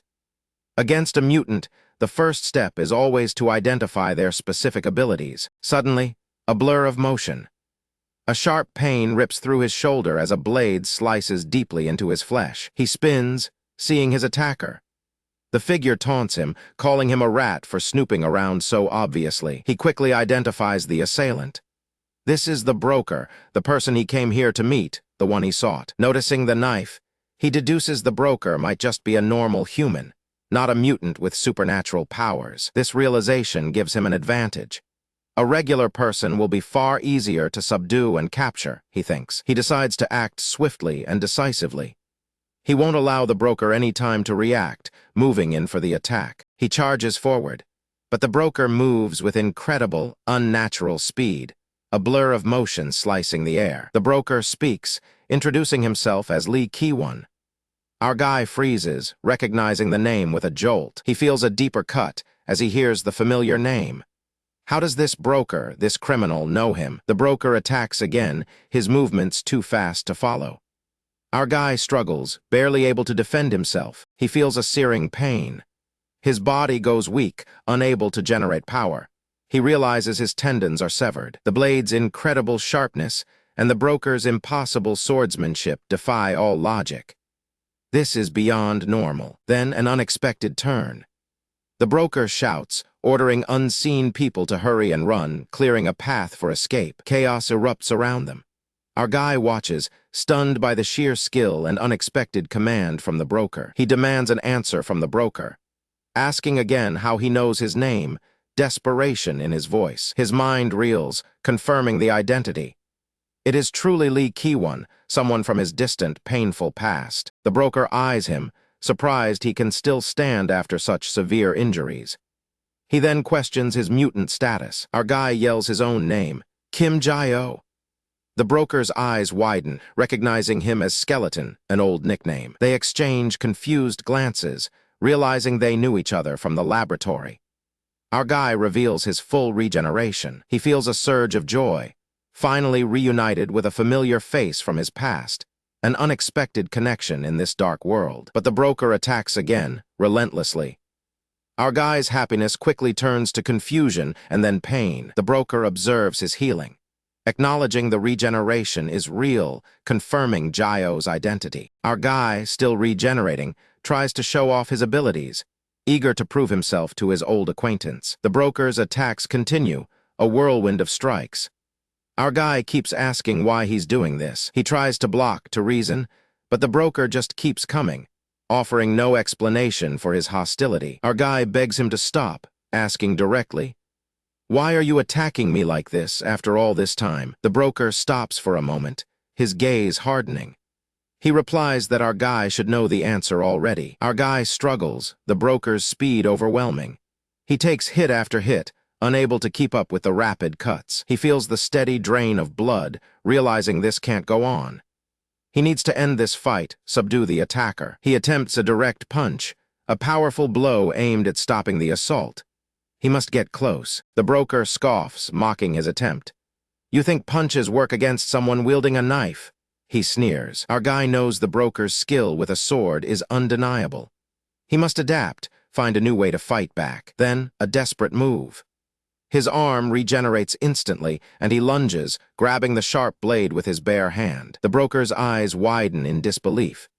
He stares, utterly shocked by our guy's impossible grip strength on the knife. Our guy retaliates, kicking the broker back, creating a much-needed distance between them in the alley. The broker recovers, admitting our guy isn't as weak as he remembered, now that he's filled out a bit. He then asks a chilling question. If our guy could fight so well, why did he run away from the lab? Our guy immediately denies it, his memory flashing back to their escape from the brutal facility. He recalls being surrounded, overwhelmed, believing they were all about to die in that desperate moment. The broker's accusation rings in his ears. "You ran away by yourself, leaving us behind to face it alone." Our guy responds, his voice tight with emotion. "I had no choice," he insists, defending his actions. "If I had stayed there with you all," he explains, "we would have all surely perished, every single one." The broker dismisses his explanation with a single cutting word. "Coward." The accusation stings deeply. He then reveals his knowledge of our guy's regeneration, a secret he clearly exploited during the earlier fight. The broker challenges him, telling him to try running away from this situation now. He prepares a brutal attack. He strikes, and our guy is seemingly torn apart. The broker believed he had stopped him with a devastating blow. Our guy attempts to block, relying on his regeneration, but the broker's real attack hits elsewhere, a surprise. He falls to the ground, but then begins to rapidly heal. The streets fill with the sounds of frightened people. People stare, bewildered by the chaos, some calling for help. Our guy quickly reforms his body, fully healed. The broker watches, stunned by the speed of his recovery. His regeneration is far faster than before. Our guy stands, completely fine after the devastating hit. He realizes the broker has completely misunderstood. He clarifies, looking his old friend directly in the eyes. "I never ran away from the laboratory that day. I fought until the very end," he declares, risking everything to protect all of you from danger. He explains his presence, stating he came back today to rescue any of their friends who might have been captured. The broker pauses, acknowledging the misunderstanding. He senses other people inside the buildings around them. He implies that our guy caused quite a commotion. He then offers an invitation to his hideout for a discussion. A lot has happened since then, he adds, his voice softer, indicating there's much they need to talk about. Our guy looks at the changed broker, realizing a deep conversation is long overdue about their past and present. He observes his old friend's demeanor. Ki-won's personality seems to have drastically changed since they last met. A brief memory flashes. Ki-won as a much brighter, cheerful kid in the lab sharing food and laughter. Now the broker leads him to his hideout. Our guy wonders what unimaginable events transformed his friend. He enters the hideout completely bewildered. What kind of place is this, really? It looks nothing like a criminal den. Our guy surveys the scene. People are everywhere going about their business. The place is bustling and strange. He spots the broker, Ki-won, behind a counter, rapidly assembling burgers. He works with incredible speed and precision. Ki-won holds up 3 perfectly crafted burgers, his swift movements astonishing. Our guy is utterly confused. The broker, now wearing a uniform, presents a magnificent burger with a wide, unsettling smile. Our guy stares, completely dumbfounded. What in the world happened to Lee Ki-won to make him like this? Our guy stares, completely dumbfounded. What in the world happened to Lee Ki-won to make him like this? Our guy stares, completely dumbfounded. What in the world happened to Lee Ki-won to make him like this? Our guy stares, completely dumbfounded. What in the world happened to Lee Ki-won to make him like this? Our guy stares, completely dumbfounded. What in the world happened to Lee Ki-won to make him like this? Our guy stares, completely dumbfounded. What in the world happened to Lee Ki-won to make him like this? Our guy stares, completely dumbfounded. What in the world happened to Lee Ki-won to make him like this? Our guy stares, completely dumbfounded. What in the world happened to Lee Ki-won to make him like this? Our guy stares, completely dumbfounded. What in the world happened to Lee Ki-won to make him like this? Our guy stares, completely dumbfounded.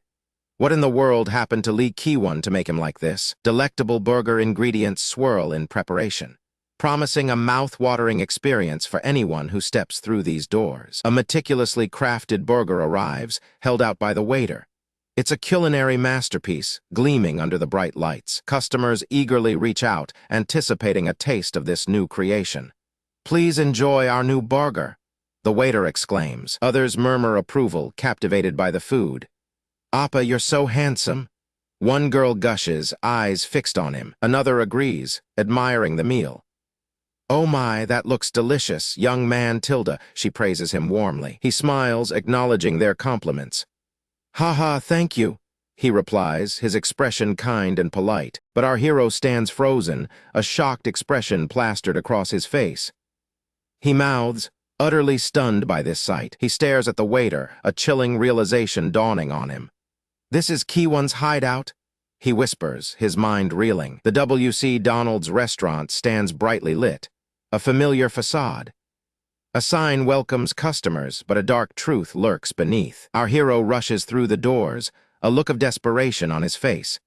He crashes to the floor, exhausted. He sees the waiter, now in a full uniform. He is the person our hero knows. "What on earth happened?" he wonders. "This is where I work." The waiter states simply, gesturing around the busy restaurant with a calm demeanor. Our hero gapes, utterly baffled. He sputters, struggling to comprehend this bizarre situation unfolding before him. "Your workplace?" He finally manages, his voice laced with disbelief. He can barely process the words he's hearing. "You actually have a job?" he asks, still processing. Our hero, meanwhile, looks downcast, avoiding eye contact completely. I don't." He admits, shoulders slumping. He feels a wave of shame. "What don't you work?" the waiter asks. "I'm jobless," our hero replies, his voice quiet. He then points to the 2 girls behind the waiter. "More importantly, who are those 2 behind you?" he asks, trying to shift the focus from his own unemployment. The waiter turns, introducing them. "Oh, this is Hyaji," he says, a kind smile on his face. "She helped me out a ton." Our hero is still bewildered. The waiter continues, "And this guy is Tigu." I just happened to meet him. Our hero stares intently at Tigu, his expression unreadable. Tigu simply offers a friendly wave. Hello, I'm Jayo's friend. He realizes this friend is the one he met at the broker meeting. The man he just happened to meet, Joe Tigu. Friend? Our hero repeats, his voice laced with suspicion. He stares at Tigu, trying to piece things together quickly. Must be nice. Jobless and still making friends. A girl comments under her breath, a hint of sarcasm in her tone. That's not true. Jayo has been through so much until now. The other girl, Hayaji, bursts out, defending our hero fiercely. Damn it, you don't even know anything. She continues, her anger evident. The waiter steps in calmly to mediate. Haha, guys. Kiwon's actually a nice person. He reassures them, trying to diffuse the tension rising between the group. Jayo will stay nearby, so if anything happens, shout. Hayaji states, keeping an eye on our hero, remaining vigilant. The waiter addresses our hero directly. Anyway, continue what you were saying earlier. Don't be so on guard. Our hero pauses, taking a deep breath. You said you didn't run away that day, he asks, recounting his version. Back then, there was a bomb, he reveals, his voice low and heavy with the weight of that memory, forever etched in his mind. A flashback. Our hero sprints through a chaotic scene, debris flying around him. He struggles to escape the impending doom. He remembers the sound distinctly. HN heard it clearly, he says, his eyes wide with the memory's intensity. The sound of a ticking time bomb. He recounts, the memory vivid in his mind. He knew exactly what it meant. I'd been through explosion experiments several times before. He explains, the gruesome details flooding his memory now. A drawing of a crude bomb appears, its timer ticking ominously. He knew the danger all too well back then, so I clearly remembered the ticking. And the sound of the fuse burning, he clarifies, the details burned into his memory forever. Those bastards from the laboratory surrounded us. He explains, recalling the desperate situation they faced that day. They planned to collapse the building with bombs to isolate us. He reveals the cunning trap they had set. An explosion rips through the building, a devastating force of destruction.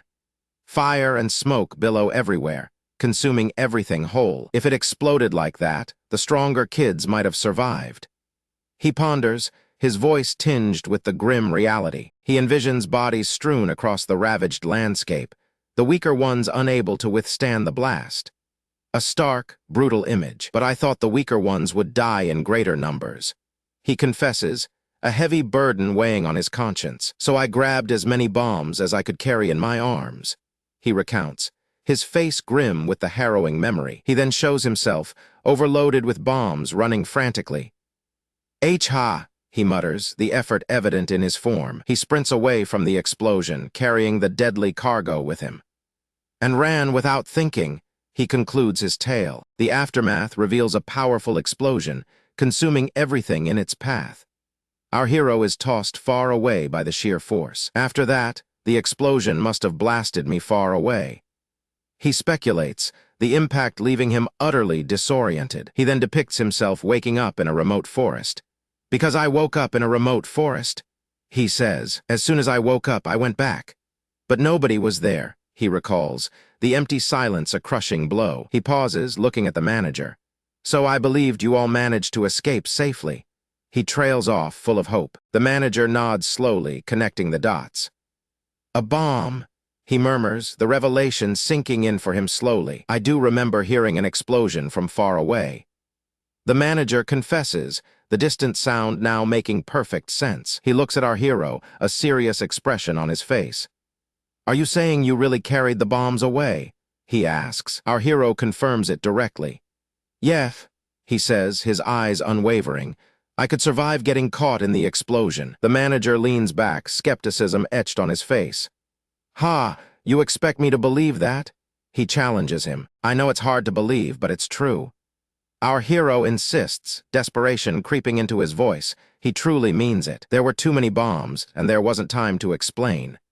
He adds, the urgency of the moment still fresh. The manager gazes at him for a long moment, then simply states, I believe you. Our hero looks up in surprise. Huh? He murmurs, caught off guard by the manager's sudden trust. He was expecting more resistance from him. The manager quickly slices up a burger, preparing it for our hero. The knife cuts cleanly, precisely, without any hesitation. Our hero watches, dumbfounded, as the manager presents him with the food. He sputters, unable to form words. The manager offers the burger. Our hero still looks surprised. The gesture is kind but unexpected and leaves him speechless. I kind of thought that might be the case too, the manager admits, a soft expression on his face now. He pushes a large, delicious burger towards our hero. It looks incredibly appetizing, a beacon of comfort in chaos. What is all this? Are you giving this to me? Our hero asks, overwhelmed by the manager's unexpected generosity, utterly confused. I heard you've been through a lot all this time, the manager says gently. Think of it as a gift. Our hero takes a bite, his eyes widening. Thank you, it's delicious, he exclaims, the taste overwhelming his senses. The two girls also lean in, impressed by the manager's kindness. Manager Appa, can you take a picture with me? One asks. Me too. The other chimes in, both eager for a photo with the now popular manager. He agrees with a smile. Of course, he replies, posing with them. Our hero watches, a strange mix of emotions swirling inside him. Kaya, the girls squeal with delight. Our hero looks down, his heart heavy. I'm sorry, Kim Jayo, he thinks. Thank you, Appa, the girls say again. The manager maintains a calm, friendly demeanor, unfazed by their excitement at all. I tried to cut you down immediately without even hearing you out. The manager confesses to our hero, a hint of regret now. He offers a small smile. Our hero asks, It's okay, it didn't hurt that much anyway, he replies. Our hero takes another bite, his eyes wide. But this is seriously delicious. Do you eat stuff like this every day? He asks. The manager simply smiles.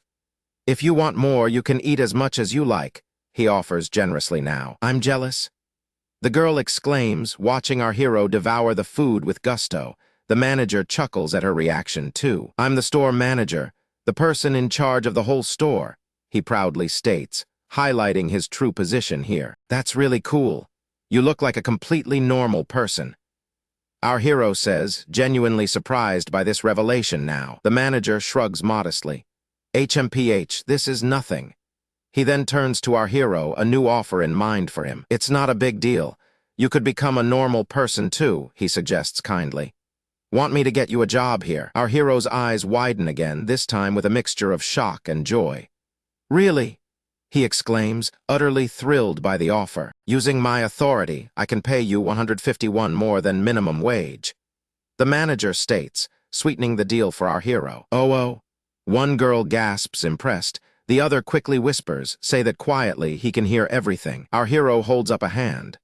Wait, he exclaims, a sudden realization hitting him hard. He needs to rethink everything. But now that I think about it, he begins, a memory resurfacing.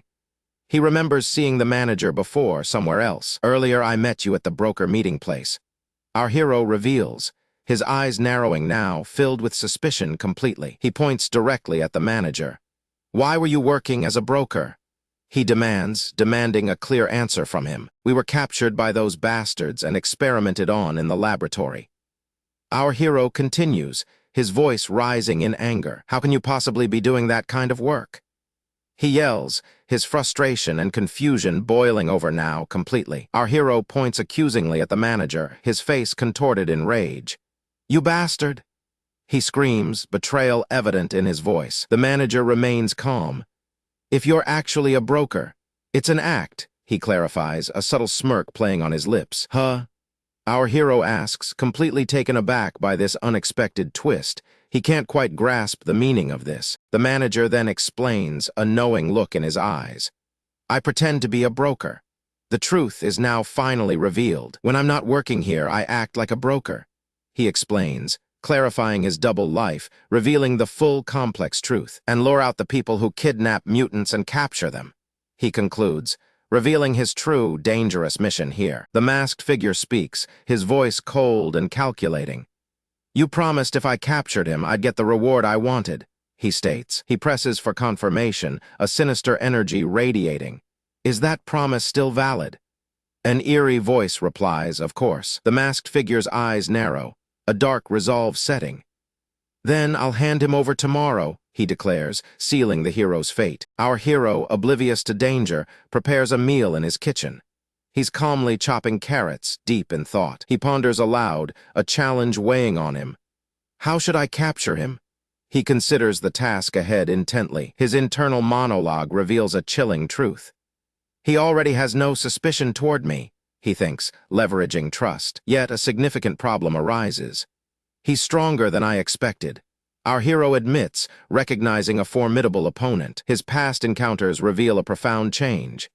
He's different from when he was just a skeleton before, he reflects now. The target's regeneration is extraordinary. He heals instantly even when his body is cut apart. A powerful ability. This shapes his strategy. Ordinary methods won't work.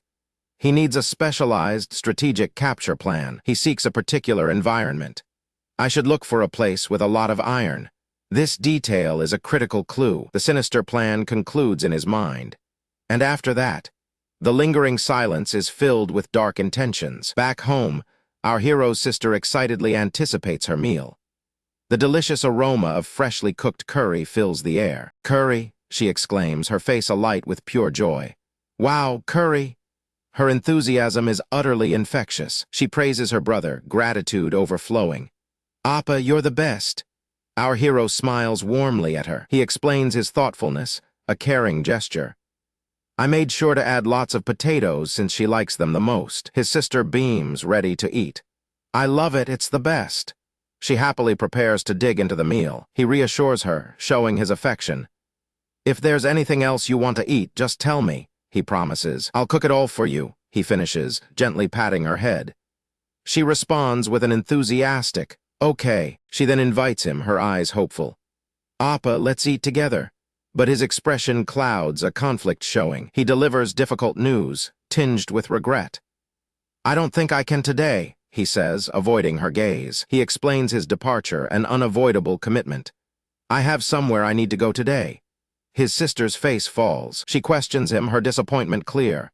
"Really?" Again, she dreads his frequent, mysterious absences. He tries to comfort her, a promise in his voice. "Eat the food and save the leftovers.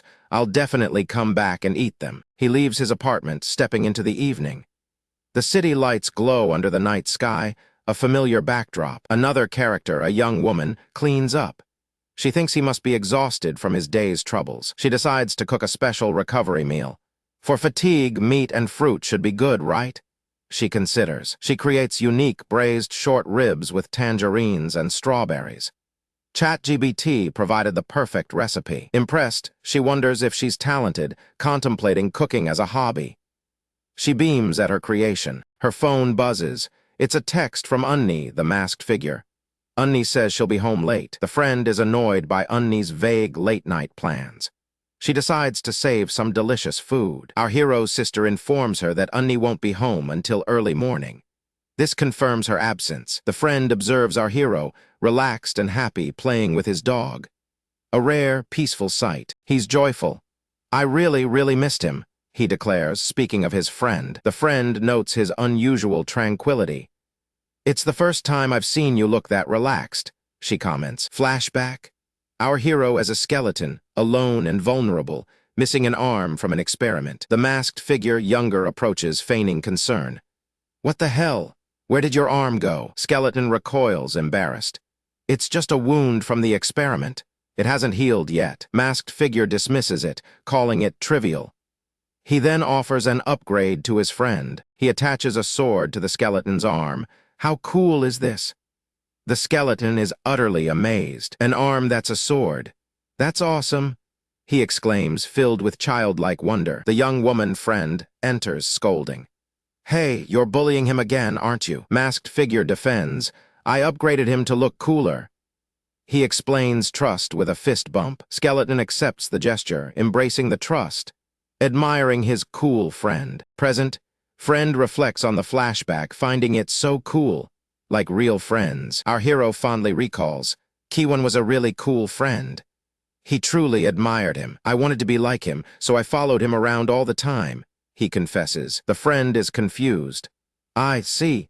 She questions. He liked a blade attached to his arm. Why? Our hero, still happy with his dog, feels a sense of relief. He's so glad to see his friend again. The friend calls him to eat. She proudly serves her unique braised ribs, fresh, sweet, and surprising. Our hero is astonished by the strawberries and honey. I've never seen anything like this in my life. He takes a bite, his eyes widening. This is unbelievably good, he declares, savoring the flavors. He praises every aspect. The strawberries are delicious, the meat is delicious, even the oysters taste amazing. His dog, Fritty, eyes the food eagerly. Friend tells him, no, feeding him random food could be dangerous. She promises Fritty tasty food later. Our hero, delighted, thanks her profusely for the meal. I'll cook something delicious again next time, she promises, seeing his pure joy. Our hero, utterly content, eats on. Suddenly, his phone rings, interrupting the peaceful meal. It's Broker, the masked figure. Our hero answers, surprised to hear from his friend so soon. Jio, help me. The masked figure cries out, his voice filled with urgency and fear. What happened? Our hero yells, instantly on high alert, spilling food from his mouth. Masked figure explains, I was chasing the laboratory guys and the situation got dangerous. Our hero, recognizing the location, is horrified. The laboratory? That place where you were. Can you come help right now? The masked figure insists, creating a sense of immediate peril. Our hero doesn't hesitate. Of course, I'm on my way, he shouts, already moving to leave. The call ends abruptly. Our hero believes his friend is in grave danger and must act quickly. He rushes off, apologizing to the friend for not finishing her carefully prepared meal. The friend offers to go with him, concerned. I'll go with you. She insists, worried for his safety, but he refuses firmly. No, it's dangerous. Stay here, he commands her. I'll be right back. He reassures her, speeding out the door, leaving her alone and anxious. Our hero arrives at the abandoned factory, a vast, quiet, and ominous structure. Is this the place? He looks around, noting the strange silence. Why is it so quiet? His instincts begin to prickle. He confirms the location. This is definitely the place he mentioned. A growing unease settles on him. He surveys his surroundings more carefully. Wait. He notices a peculiar detail about the factory. Everything is iron. He observes, his eyes scanning the pipes, plates, and bolts around him. He realizes the significance. This environment gives his friend a massive advantage due to his powers, and he got taken down in a place like this.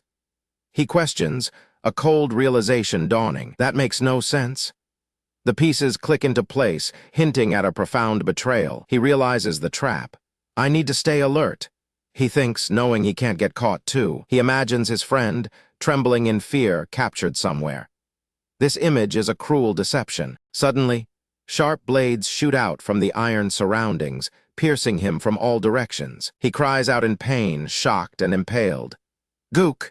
He falls, bleeding profusely from many wounds. A sword? What the hell is this? He gasps, struggling to comprehend the ambush. The blades are everywhere, pinning him. He realizes he's been lured into a deadly, inescapable trap. The masked figure emerges, calm and sinister. Thanks for coming, he says, his voice devoid of emotion. Our hero, bleeding and wounded, stares in disbelief. What are you doing? He demands. You said you were captured. He accuses, the full extent of the betrayal hitting him hard. He stands amidst the ruins, a blade glinting. A confident smirk plays on his lips. Our guy reveals his true intentions with a chilling announcement. He's here to return someone. The target looks on, utterly bewildered and betrayed. He can't believe what he's hearing. You want to send me back? The target stammers, disbelief and a rising panic filling him. A sudden barrage of sharp metal objects erupts from the ground, striking at the helpless target. He barely deflects the first few, his eyes wide with shock. This is a real attack. The assault intensifies, sharp blades and debris flying. The target struggles to keep his ground. He realizes the gravity. This isn't just a threat, it's an immediate, lethal attack. The target narrowly avoids a devastating kick, rage starting to bubble beneath his fear. He realizes the true intent. This isn't a capture attempt, it's an execution. He's trying to kill me. The target thinks, a cold dread washing over him. He throws a metal piece, a desperate act. You bastard!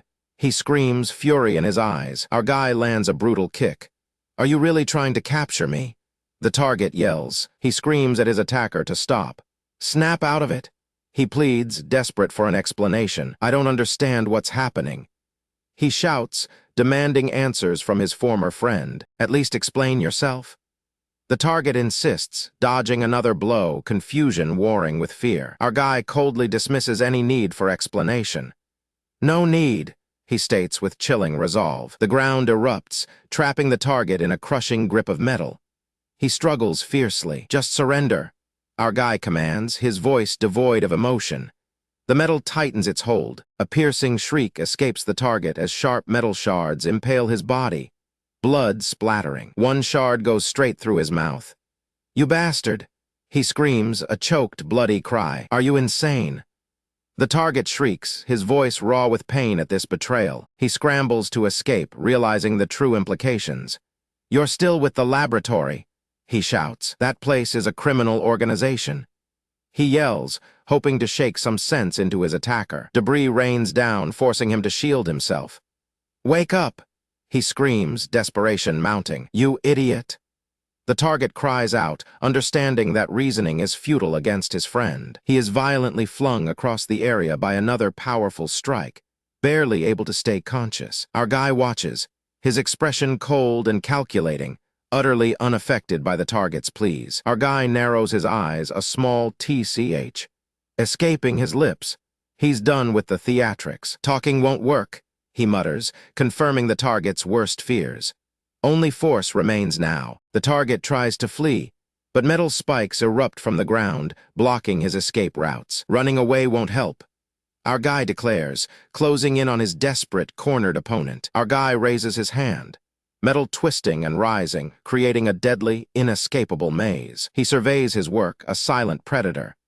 This place is overflowing with iron, he states grimly. The target, bleeding and exhausted, finds a sharp blade hovering inches from his vulnerable throat. Another attack slams into the target, knocking him back. Our guy's words echo ominously. You'll never escape, he warns, his voice chillingly absolute.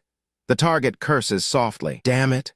The target thinks, realizing the meticulous planning behind this brutal ambush. He came completely prepared. The target fumes, understanding the depth of this premeditated betrayal. The full horror dawns on him. He really intends to hand me over to the laboratory. What the hell is wrong with you? The target screams, refusing to accept his fate silently. It doesn't matter if I get sent back to that hell. He bellows, disbelief etched there. Our guy's response is a cold, resolute, it doesn't matter. He lunges, sword drawn and ready. The blade flashes, striking the target with brutal force. He lets out a surprised, pained gasp. Fine. He snarls, blood dripping from his wounds. A fierce resolve hardens his expression. If that's how you feel. The target declares, preparing himself for a desperate, all-out fight. Our guy delivers a powerful, spinning kick. The target flies back, a painful groan escaping him. He crashes hard, blood oozing from his wounds. The attack was devastating, but something shifts. Our guy looks down at his hand, then his bloodied shirt. A flicker of surprise crosses his face. What? Our guy whispers, disbelief in his voice. The target's wounds are already closing. That much isn't even damage. He wonders, staring at the regenerating target on the ground. The target quickly heals from the severe injuries, a testament to his extraordinary resilience. Our guy's surprise gives way to grudging acknowledgement. As expected, he mutters thoughtfully. After years of suffering, he's built up resistance. Our guy concludes, a new strategy forming. Our guy observes his opponent's incredible recovery. His healing ability has evolved significantly. Even if he's cut, he heals instantly. Our guy realizes his plan adapting to this factor. Worse, the target uses that brief healing window to launch a swift, dangerous counterattack. In that case, our guy declares, adjusting his stance, a more aggressive tactic is needed. I'll cut him so fast he gets no chance to counter. Our guy declares fiercely. He unleashes a flurry of blindingly fast strikes, aiming to overwhelm the target's regeneration. If he's regenerating, he can't attack back. Our guy theorizes, increasing his assault. The target is pummeled by the relentless barrage. unable to retaliate while his body mends. Our guy maintains his grim focus, knowing he must keep pressure to prevent any counter. The target lies bloodied, but his eyes remain open, a deep, harrowing memory resurfacing now. Today. He thinks, relentless attacks pushing him back to a place he never wanted. The scene shifts. A memory of himself, chained and hooked up in a terrifying laboratory. His young, terrified self wondered, what kind of experiment are they trying to do now? Mechanical arms whirred to life, humming with sinister intent, preparing for a brutal procedure. A computer screen glowed, revealing the chilling title. 225th Regeneration Response Experiment begins. He screams from the past, his body contorting in agony as the painful, endless experiment begins. A new command echoes. Test subject deployed. The laboratory door slides open ominously. Through the opening steps his friend, lost and terrified, forced into this nightmare with him. His friend stares, recognizing him, a broken question in his eyes. Is that you? He, the chained subject, recognizes his friend with a jolt. His heart aches, seeing him here. The doctor's voice cuts through the tension. Subject 0824 will attack Subject 0001. His friend, the attacker, looks horrified.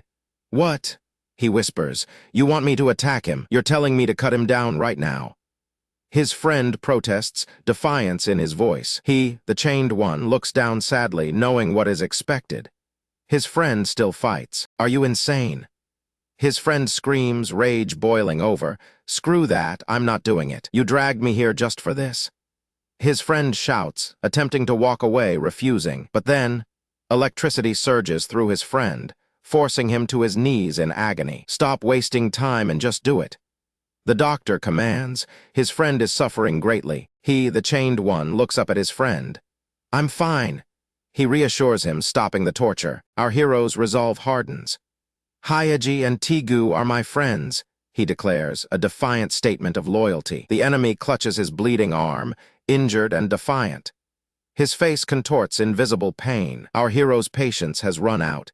He's no longer curious about the enemy's past. I'm going to smash you to pieces right now, he vows, his fury unleashed with deadly intent. Our hero's eyes burn with an intense, deadly rage, focused solely on his formidable foe. The enemy cries out in pain, realizing our hero cut his mouth to absorb his vital blood. Blood streams from the enemy's mouth and arm, fueling our hero's terrifying, escalating power. A vivid, swirling vortex of red energy consumes the panel, symbolizing raw power absorption. Our hero stands over the mangled, bleeding enemy, his dark, ominous power visibly growing. A severed arm, dripping blood, flies through the air, a shocking sight of brutal, swift combat. The enemy looks horrified, recognizing his own detached limb, stunned by the sheer brutality. Our hero retrieves the severed arm, then uses it to viciously strike the enemy's chest. The enemy coughs up blood, collapsing from the impact,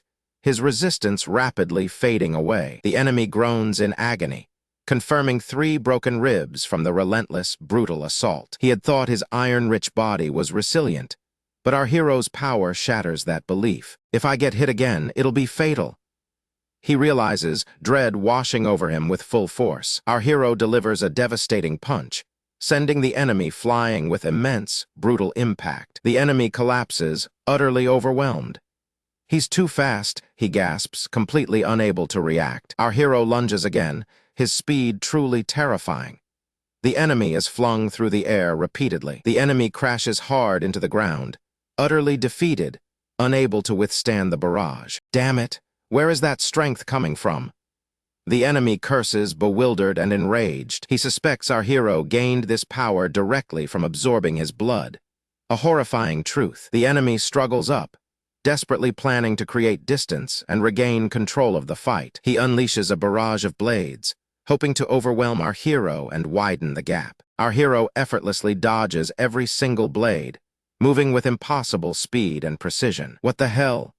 The enemy mutters, astonished. He wonders if our hero predicts his attacks. No, he realizes.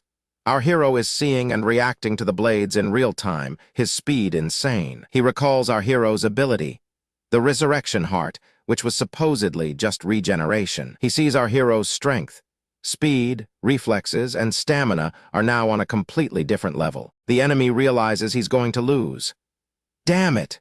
He curses, preparing a desperate final resort. He initiates a dangerous transformation, absorbing iron particles to the very limit of his body. His body begins to tear itself apart, every organ strained by the overwhelming iron particles. In return, his sword heart violently reacts, glowing red, charging with immense, destructive power. The power erupts from his chest, like an explosion, transforming him into a monstrous, bladed form. Hundreds of sharp blades burst from his body, creating a formidable, dangerous new appearance. No matter how much you regenerate, he challenges, confident our hero cannot break his defense. Our hero is unfazed by the enemy's monstrous, bladed form, showing no fear at all. So what?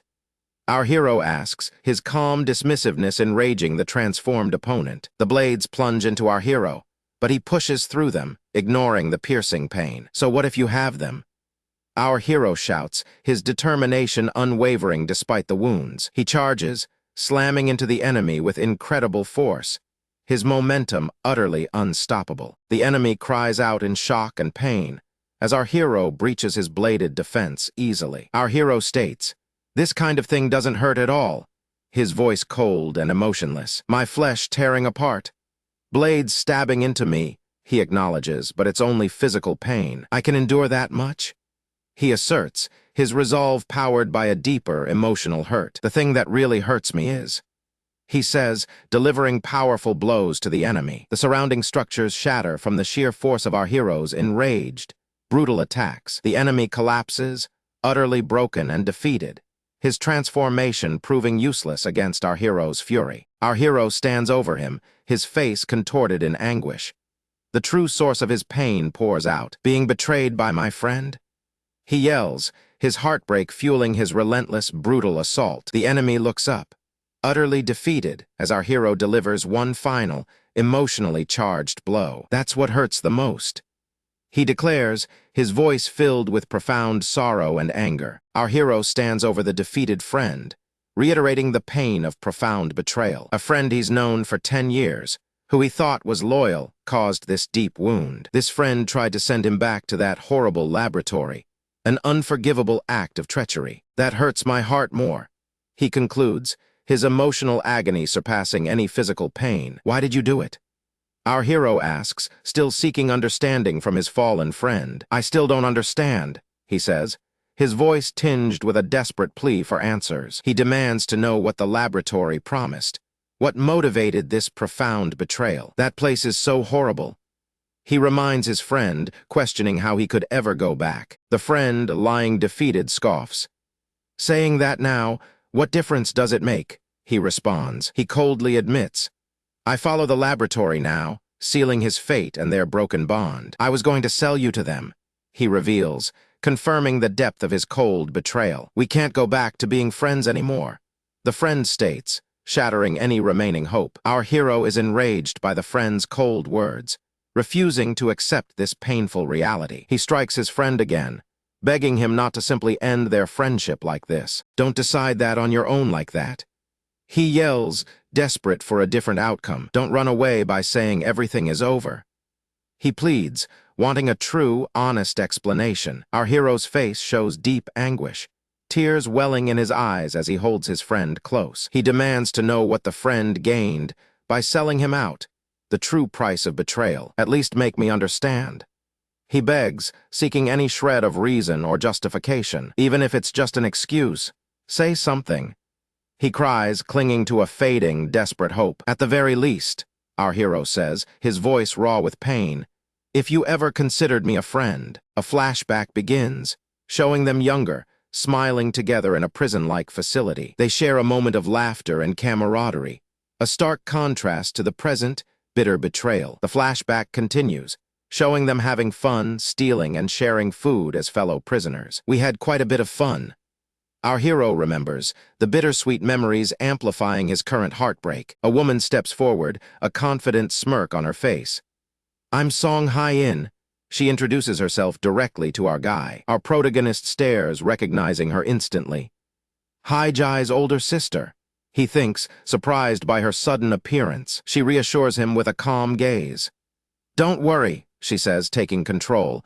"I'll take it from here." She turns to him, her expression serious. "You're here because of a variant incident, right?" She questions him directly. Our guy responds quickly. "Why, yes, ma'am." The intensity in her eyes is undeniable. He confirms his purpose. She then issues crisp orders to her team. "Secure the civilians and call for an ambulance." Her voice cuts through the chaos. But then another captain interjects sharply. "Wait," he exclaims, challenging her authority in this tense situation. He questions her methods immediately. "Does the Special Mutant Task Force ignore basic field protocol now?" he demands. She remains unfazed by his challenge. "We received the report and have taken charge of the scene," she asserts calmly. The captain pushes back, growing frustrated. "Are you unfamiliar with the Police Duty Execution Act?" he asks incredulously. He then recognizes her true identity. "Captain Song Hai-in?" He shouts, a clear mix of surprise and disbelief in his voice. She explains her actions without hesitation. "No, this is an exception," she says firmly. "Command is transferred to us first." The captain then presents official documents. "Here is the arrest warrant and the investigation file for Lee Ki-won," he declares. He smirks confidently at her. "Please stand down," he commands, convinced his paperwork overrides her presence. He laughs mockingly, thinking she's mistaken. "Ha!" he snickers. "It seems someone is a bit confused." She corrects him calmly, pointing out his error. "The person I'm referring to isn't your suspect," she clarifies directly. She continues, making her true target clear. "I'm talking about the boy in the black t-shirt," she states, indicating our guy. Our guy's eyes widen in shock and confusion. He thinks, bewildered by her sudden and unexpected focus on him. She explains her rationale further. "According to CCTV footage, that boy is a variant as well," she reveals. She concludes her explanation forcefully. "Furthermore, he is an unregistered mutant," she adds, sealing our guy's fate with her words. She justifies her jurisdiction clearly. "Unregistered mutants are processed as civilians, so they fall under our jurisdiction," she states. She finalizes her intentions firmly. "We're taking him with us," she declares, leaving no room for argument or doubt. The captain shouts in a panic. "What are you waiting for?" he yells. "Secure the line of fire right now." His men immediately raise their weapons. They aim directly at our guy, preparing to follow their captain's panicked command. The captain reiterates his orders with urgency. "That unregistered individual must be detained immediately," he demands, his voice rising. Our guy is caught completely off guard. He thinks, frozen in indecision. "What do I do?" Suddenly, a series of sharp snaps echo. The officers' weapons instantly dismantle, shattering into countless tiny pieces around them. Guns explode, shrapnel flying everywhere. The officers stare in utter disbelief, their combat readiness turning to shock. They are left weaponless and confused. Did that just happen? They think, utterly bewildered by the sudden attack. They look at their broken arms, shocked. The weapons, in an instant, they exclaim, realizing what just transpired. One officer understands the impossible feat. "That's Task Force Leader Song Hai-in's variant ability," he states, horrified. She stands calmly amidst the chaos. "I don't think you fully understand the situation," she says, her voice cold. The captain, furious, confronts her. "What are you doing?" he roars. "You used your ability against allies." She simply snaps her fingers again. Her power activates, targeting the aggressive captain directly with chilling precision. The captain screams in sudden pain. "Arg!" he cries out, clutching himself. He collapses instantly, incapacitated by her ability. She explains the true gravity of the situation. "This case is a special investigation tied directly to Hermes' lab," she reveals. She challenges his earlier priorities. "Is there anything more urgent than that?" she asks, her gaze piercing through him. The captain reels back in shock. "What?" he mutters. "Hermes' lab?" He recognizes the name's dire implications. She directs his attention to the destruction. "Look around you," she instructs. "All of this is the aftermath of a fight." She clarifies the combatants directly. "A fight between those two," she states, indicating our guy and the wanted person. He finally connects the pieces. "Then those kids," he exclaims, realization dawning. They're the high-risk mutants. She explains the lab's sinister history. That Hermes lab was experimenting on mutants? She reveals, shocking the captain further. The captain breaks into a cold sweat. These guys, if we get mixed up in this mess, he stutters nervously. He realizes the immense danger they face. We won't just lose our jobs, our lives will be in danger, he exclaims. He quickly changes his tune completely. Why didn't you say so sooner? He asks, now eager to cooperate. He hastily shoves the warrant towards her. Hand over the warrant, quickly. He commands his subordinate, trying to salvage the situation. He tries to take the wanted individual. Wait a second. She interjects, stopping him. Where are you taking Ki-1? She asserts the criminal's status clearly. Lee Ki-1 is a criminal with an active arrest warrant, she informs them. Therefore, standard arrest procedures will be followed. An investigation into his actions will immediately begin. The captain is stunned by the news. An active arrest warrant? He repeats, completely taken aback by this development. Our guy wonders about his friend. Did Ki-1 really do such terrible things? He ponders, a look of concern on his face. The captain then addresses our guy directly. You're Kim Jae-oh, right? He asks, recognizing his face from the files. He informs our guy of his role. We'll also need your testimony, he states. You'll have a private interview with the team leader. He emphasizes the need for cooperation.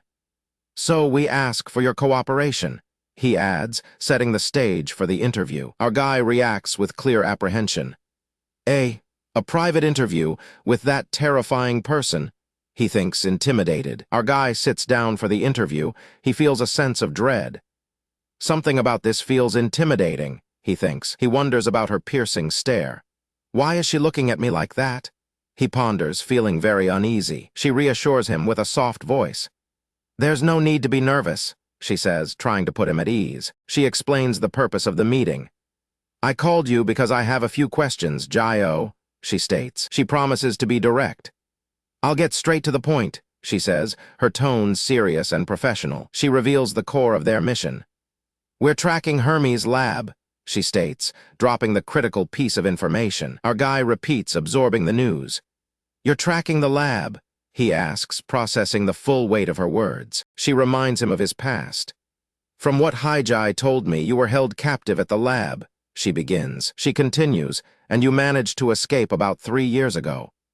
He confirms, yes, I escaped with the others back then. She emphasizes the group escape. You escaped? Together, she says, hinting at a darker truth he doesn't know. She presents him with a file of faces.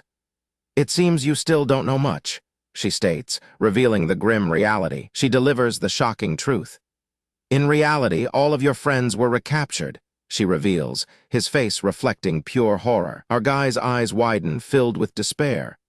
He thinks, shattered by the revelation, his escape was a lie. She explains the deception further. Most likely, it wasn't even a real escape, she says. They probably let you go on purpose. She outlines the lab's cruel game. They release you, and then catch you again, she explains, to instill despair. This tactic is designed to break spirits. To make you feel the despair of knowing there's no way out, she concludes. She elaborates on the lab's methods. After recapturing you, they either find your weak point and force you to obey, she states. She adds, or they lure you with promises and use you to commit various crimes. The cruelty of the lab is clear. Our guy considers the wanted individual. So Ki-1 too? He asks, realizing the potential for his friend's manipulation. She confirms his thoughts indirectly. Your friend didn't say a word, she reveals. We only have the official records. An officer interrupts with an update. Team leader, the person of interest is here, he announces, referring to the wanted guy's sister. She asks if the sister cooperated. Did she come voluntarily? The officer confirms. Yes, she agreed after we explained the situation. She gives the order for the sister. Please bring her in, she says. I just want to speak briefly. She then looks at our guy, making sure he's ready for this. Are you? She asks softly, anticipating his reaction. Our guy looks troubled but nods. He's heard enough. He needs to face the truth. He clutches his hand, knuckles white. His expression hardens, a fierce resolve burning within his eyes. He declares his unwavering purpose. I'm going to rescue my friends, he states, his voice filled with newfound determination. He adds a powerful vow. "And destroy that lab," he proclaims, ready to confront the horrors of his past. She observes him intently, assessing his resolve. "Are you going to be okay?" she asks, a note of concern in her voice. He looks at her, his eyes blazing. "It doesn't matter," he declares. "I'm not that weak skeleton anymore." The city sleeps under a dark sky, lights scattered across towering apartment buildings. A figure waits by a door. From inside, a girl rushes out, her voice loud with emotion. "Hi, Jai," she shouts, filled with vibrant energy. She lunges forward, pulling the surprised woman into a tight embrace. A loud thump echoes through the quiet hall. "I haven't seen you in days." The girl exclaims, rubbing her cheek. "Didn't you miss your big sister at all?" The woman winces, clearly uncomfortable in the tight hug. "Sis, stop it." She struggles, trying to push her away, but her sister only laughs, tightening her grip. "Awa, look at you, my adorable little sister," she coos fondly. The woman protests, unable to breathe. Her sister's affection is overwhelming, a stark contrast to her public persona. He watches from the living room, observing the strange family dynamic. This woman acts so different at home. She was so intimidating earlier, but now seems like the sweetest person. Her sister's love is truly boundless. "Oh, by the way, are you all right?" The sister asks, turning her attention to him. He hesitates, recalling the incident. "I heard there was some serious trouble with your friend," she presses gently. He looks down, a shadow passing. "Ah, that friend," he murmurs, remembering the recent ordeal, then a quick change. "It's fine," he explains with a small, grateful smile. "Sis took care of everything." The woman watches him, a knowing glint. She shows her phone, a message about a special meal. "Do you want some of the gal by Jim you couldn't finish?" He nods eagerly, a faint blush on his cheeks. "Gal by Jim?" he asks, his appetite clearly returning after the excitement. "Yeah," she confirms, then adds, "Oh, right. Sis, you haven't eaten yet, have you? It's ready." She presents a steaming pot of stew, proudly. "You have to try the sweet and sour gal by Jim I texted you about." The aroma fills the air, but the sight of strawberries and oysters floating within makes the woman pause. "You weren't joking about the gal by Jim?" she asks, a flicker of disbelief in her eyes. This is certainly unique. She picks up an oyster with her chopsticks, her expression quickly turning to one of utter disgust and confusion. "Why the hell is this stuff in gal by Jim?" she demands, looking at her sister with a mixture of anger and horror. "Which bastard taught you this?" she growls, her patience wearing thin. This culinary abomination is unacceptable. Her sister looks surprised, then sheepishly shows her phone.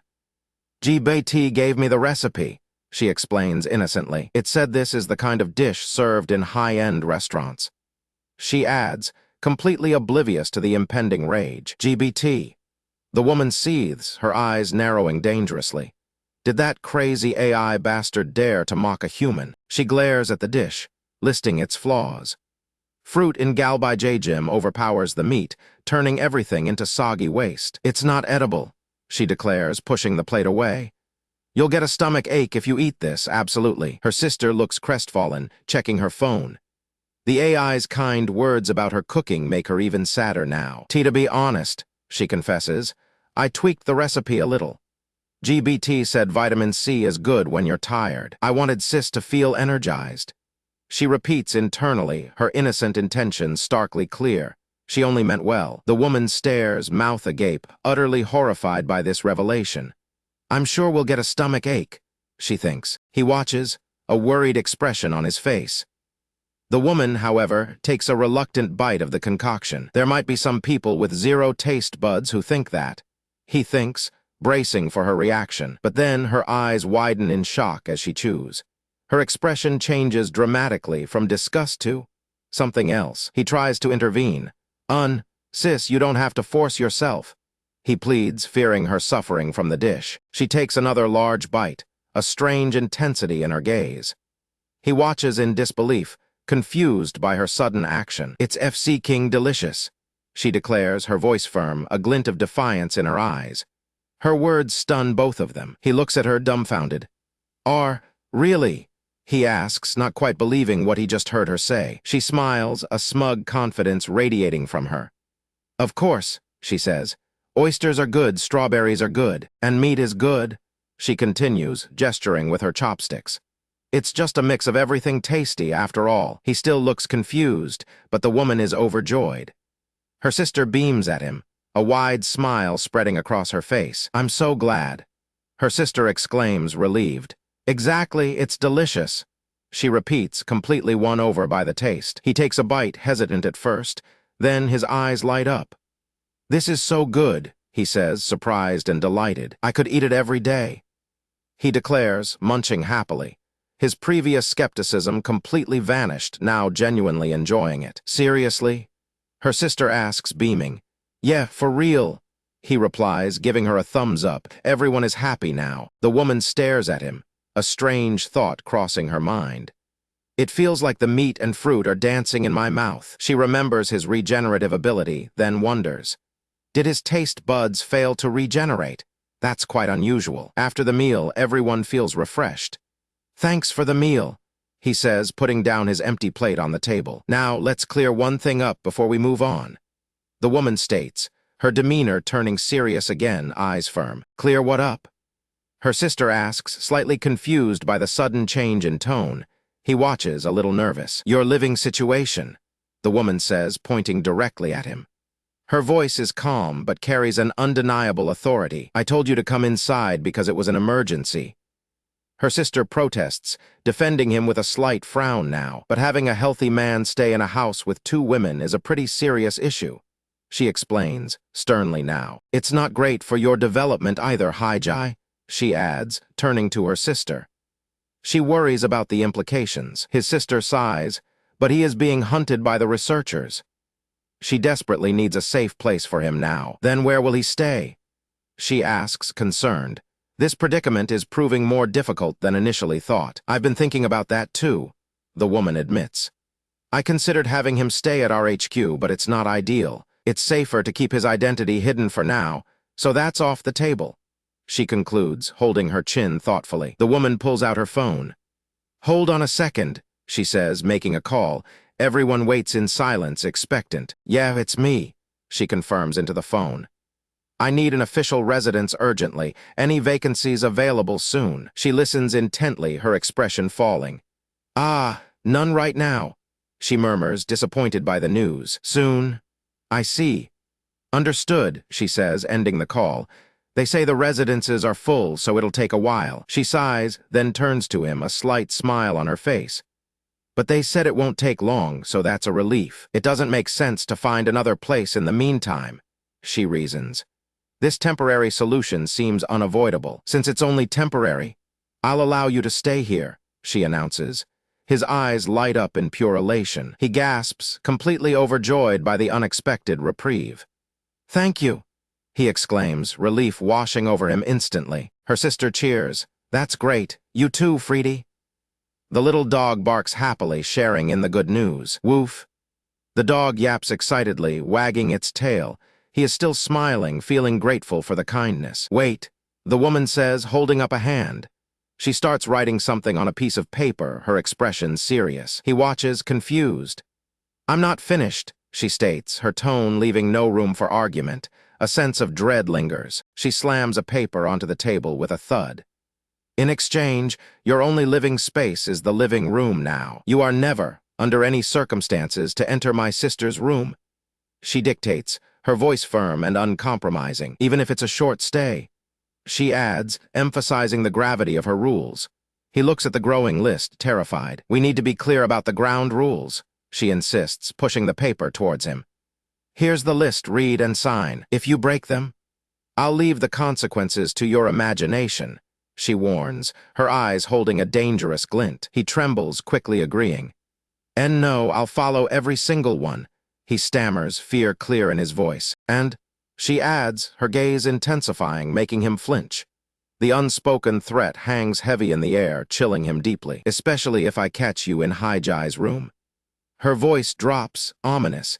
He can feel the menacing aura around her. You'll see something far worse than anything you can imagine, she promises, her eyes glowing with pure, terrifying power. He trembles, utterly terrified. Then let's try to get along for the time being, she says, a slight smile returning. Yes.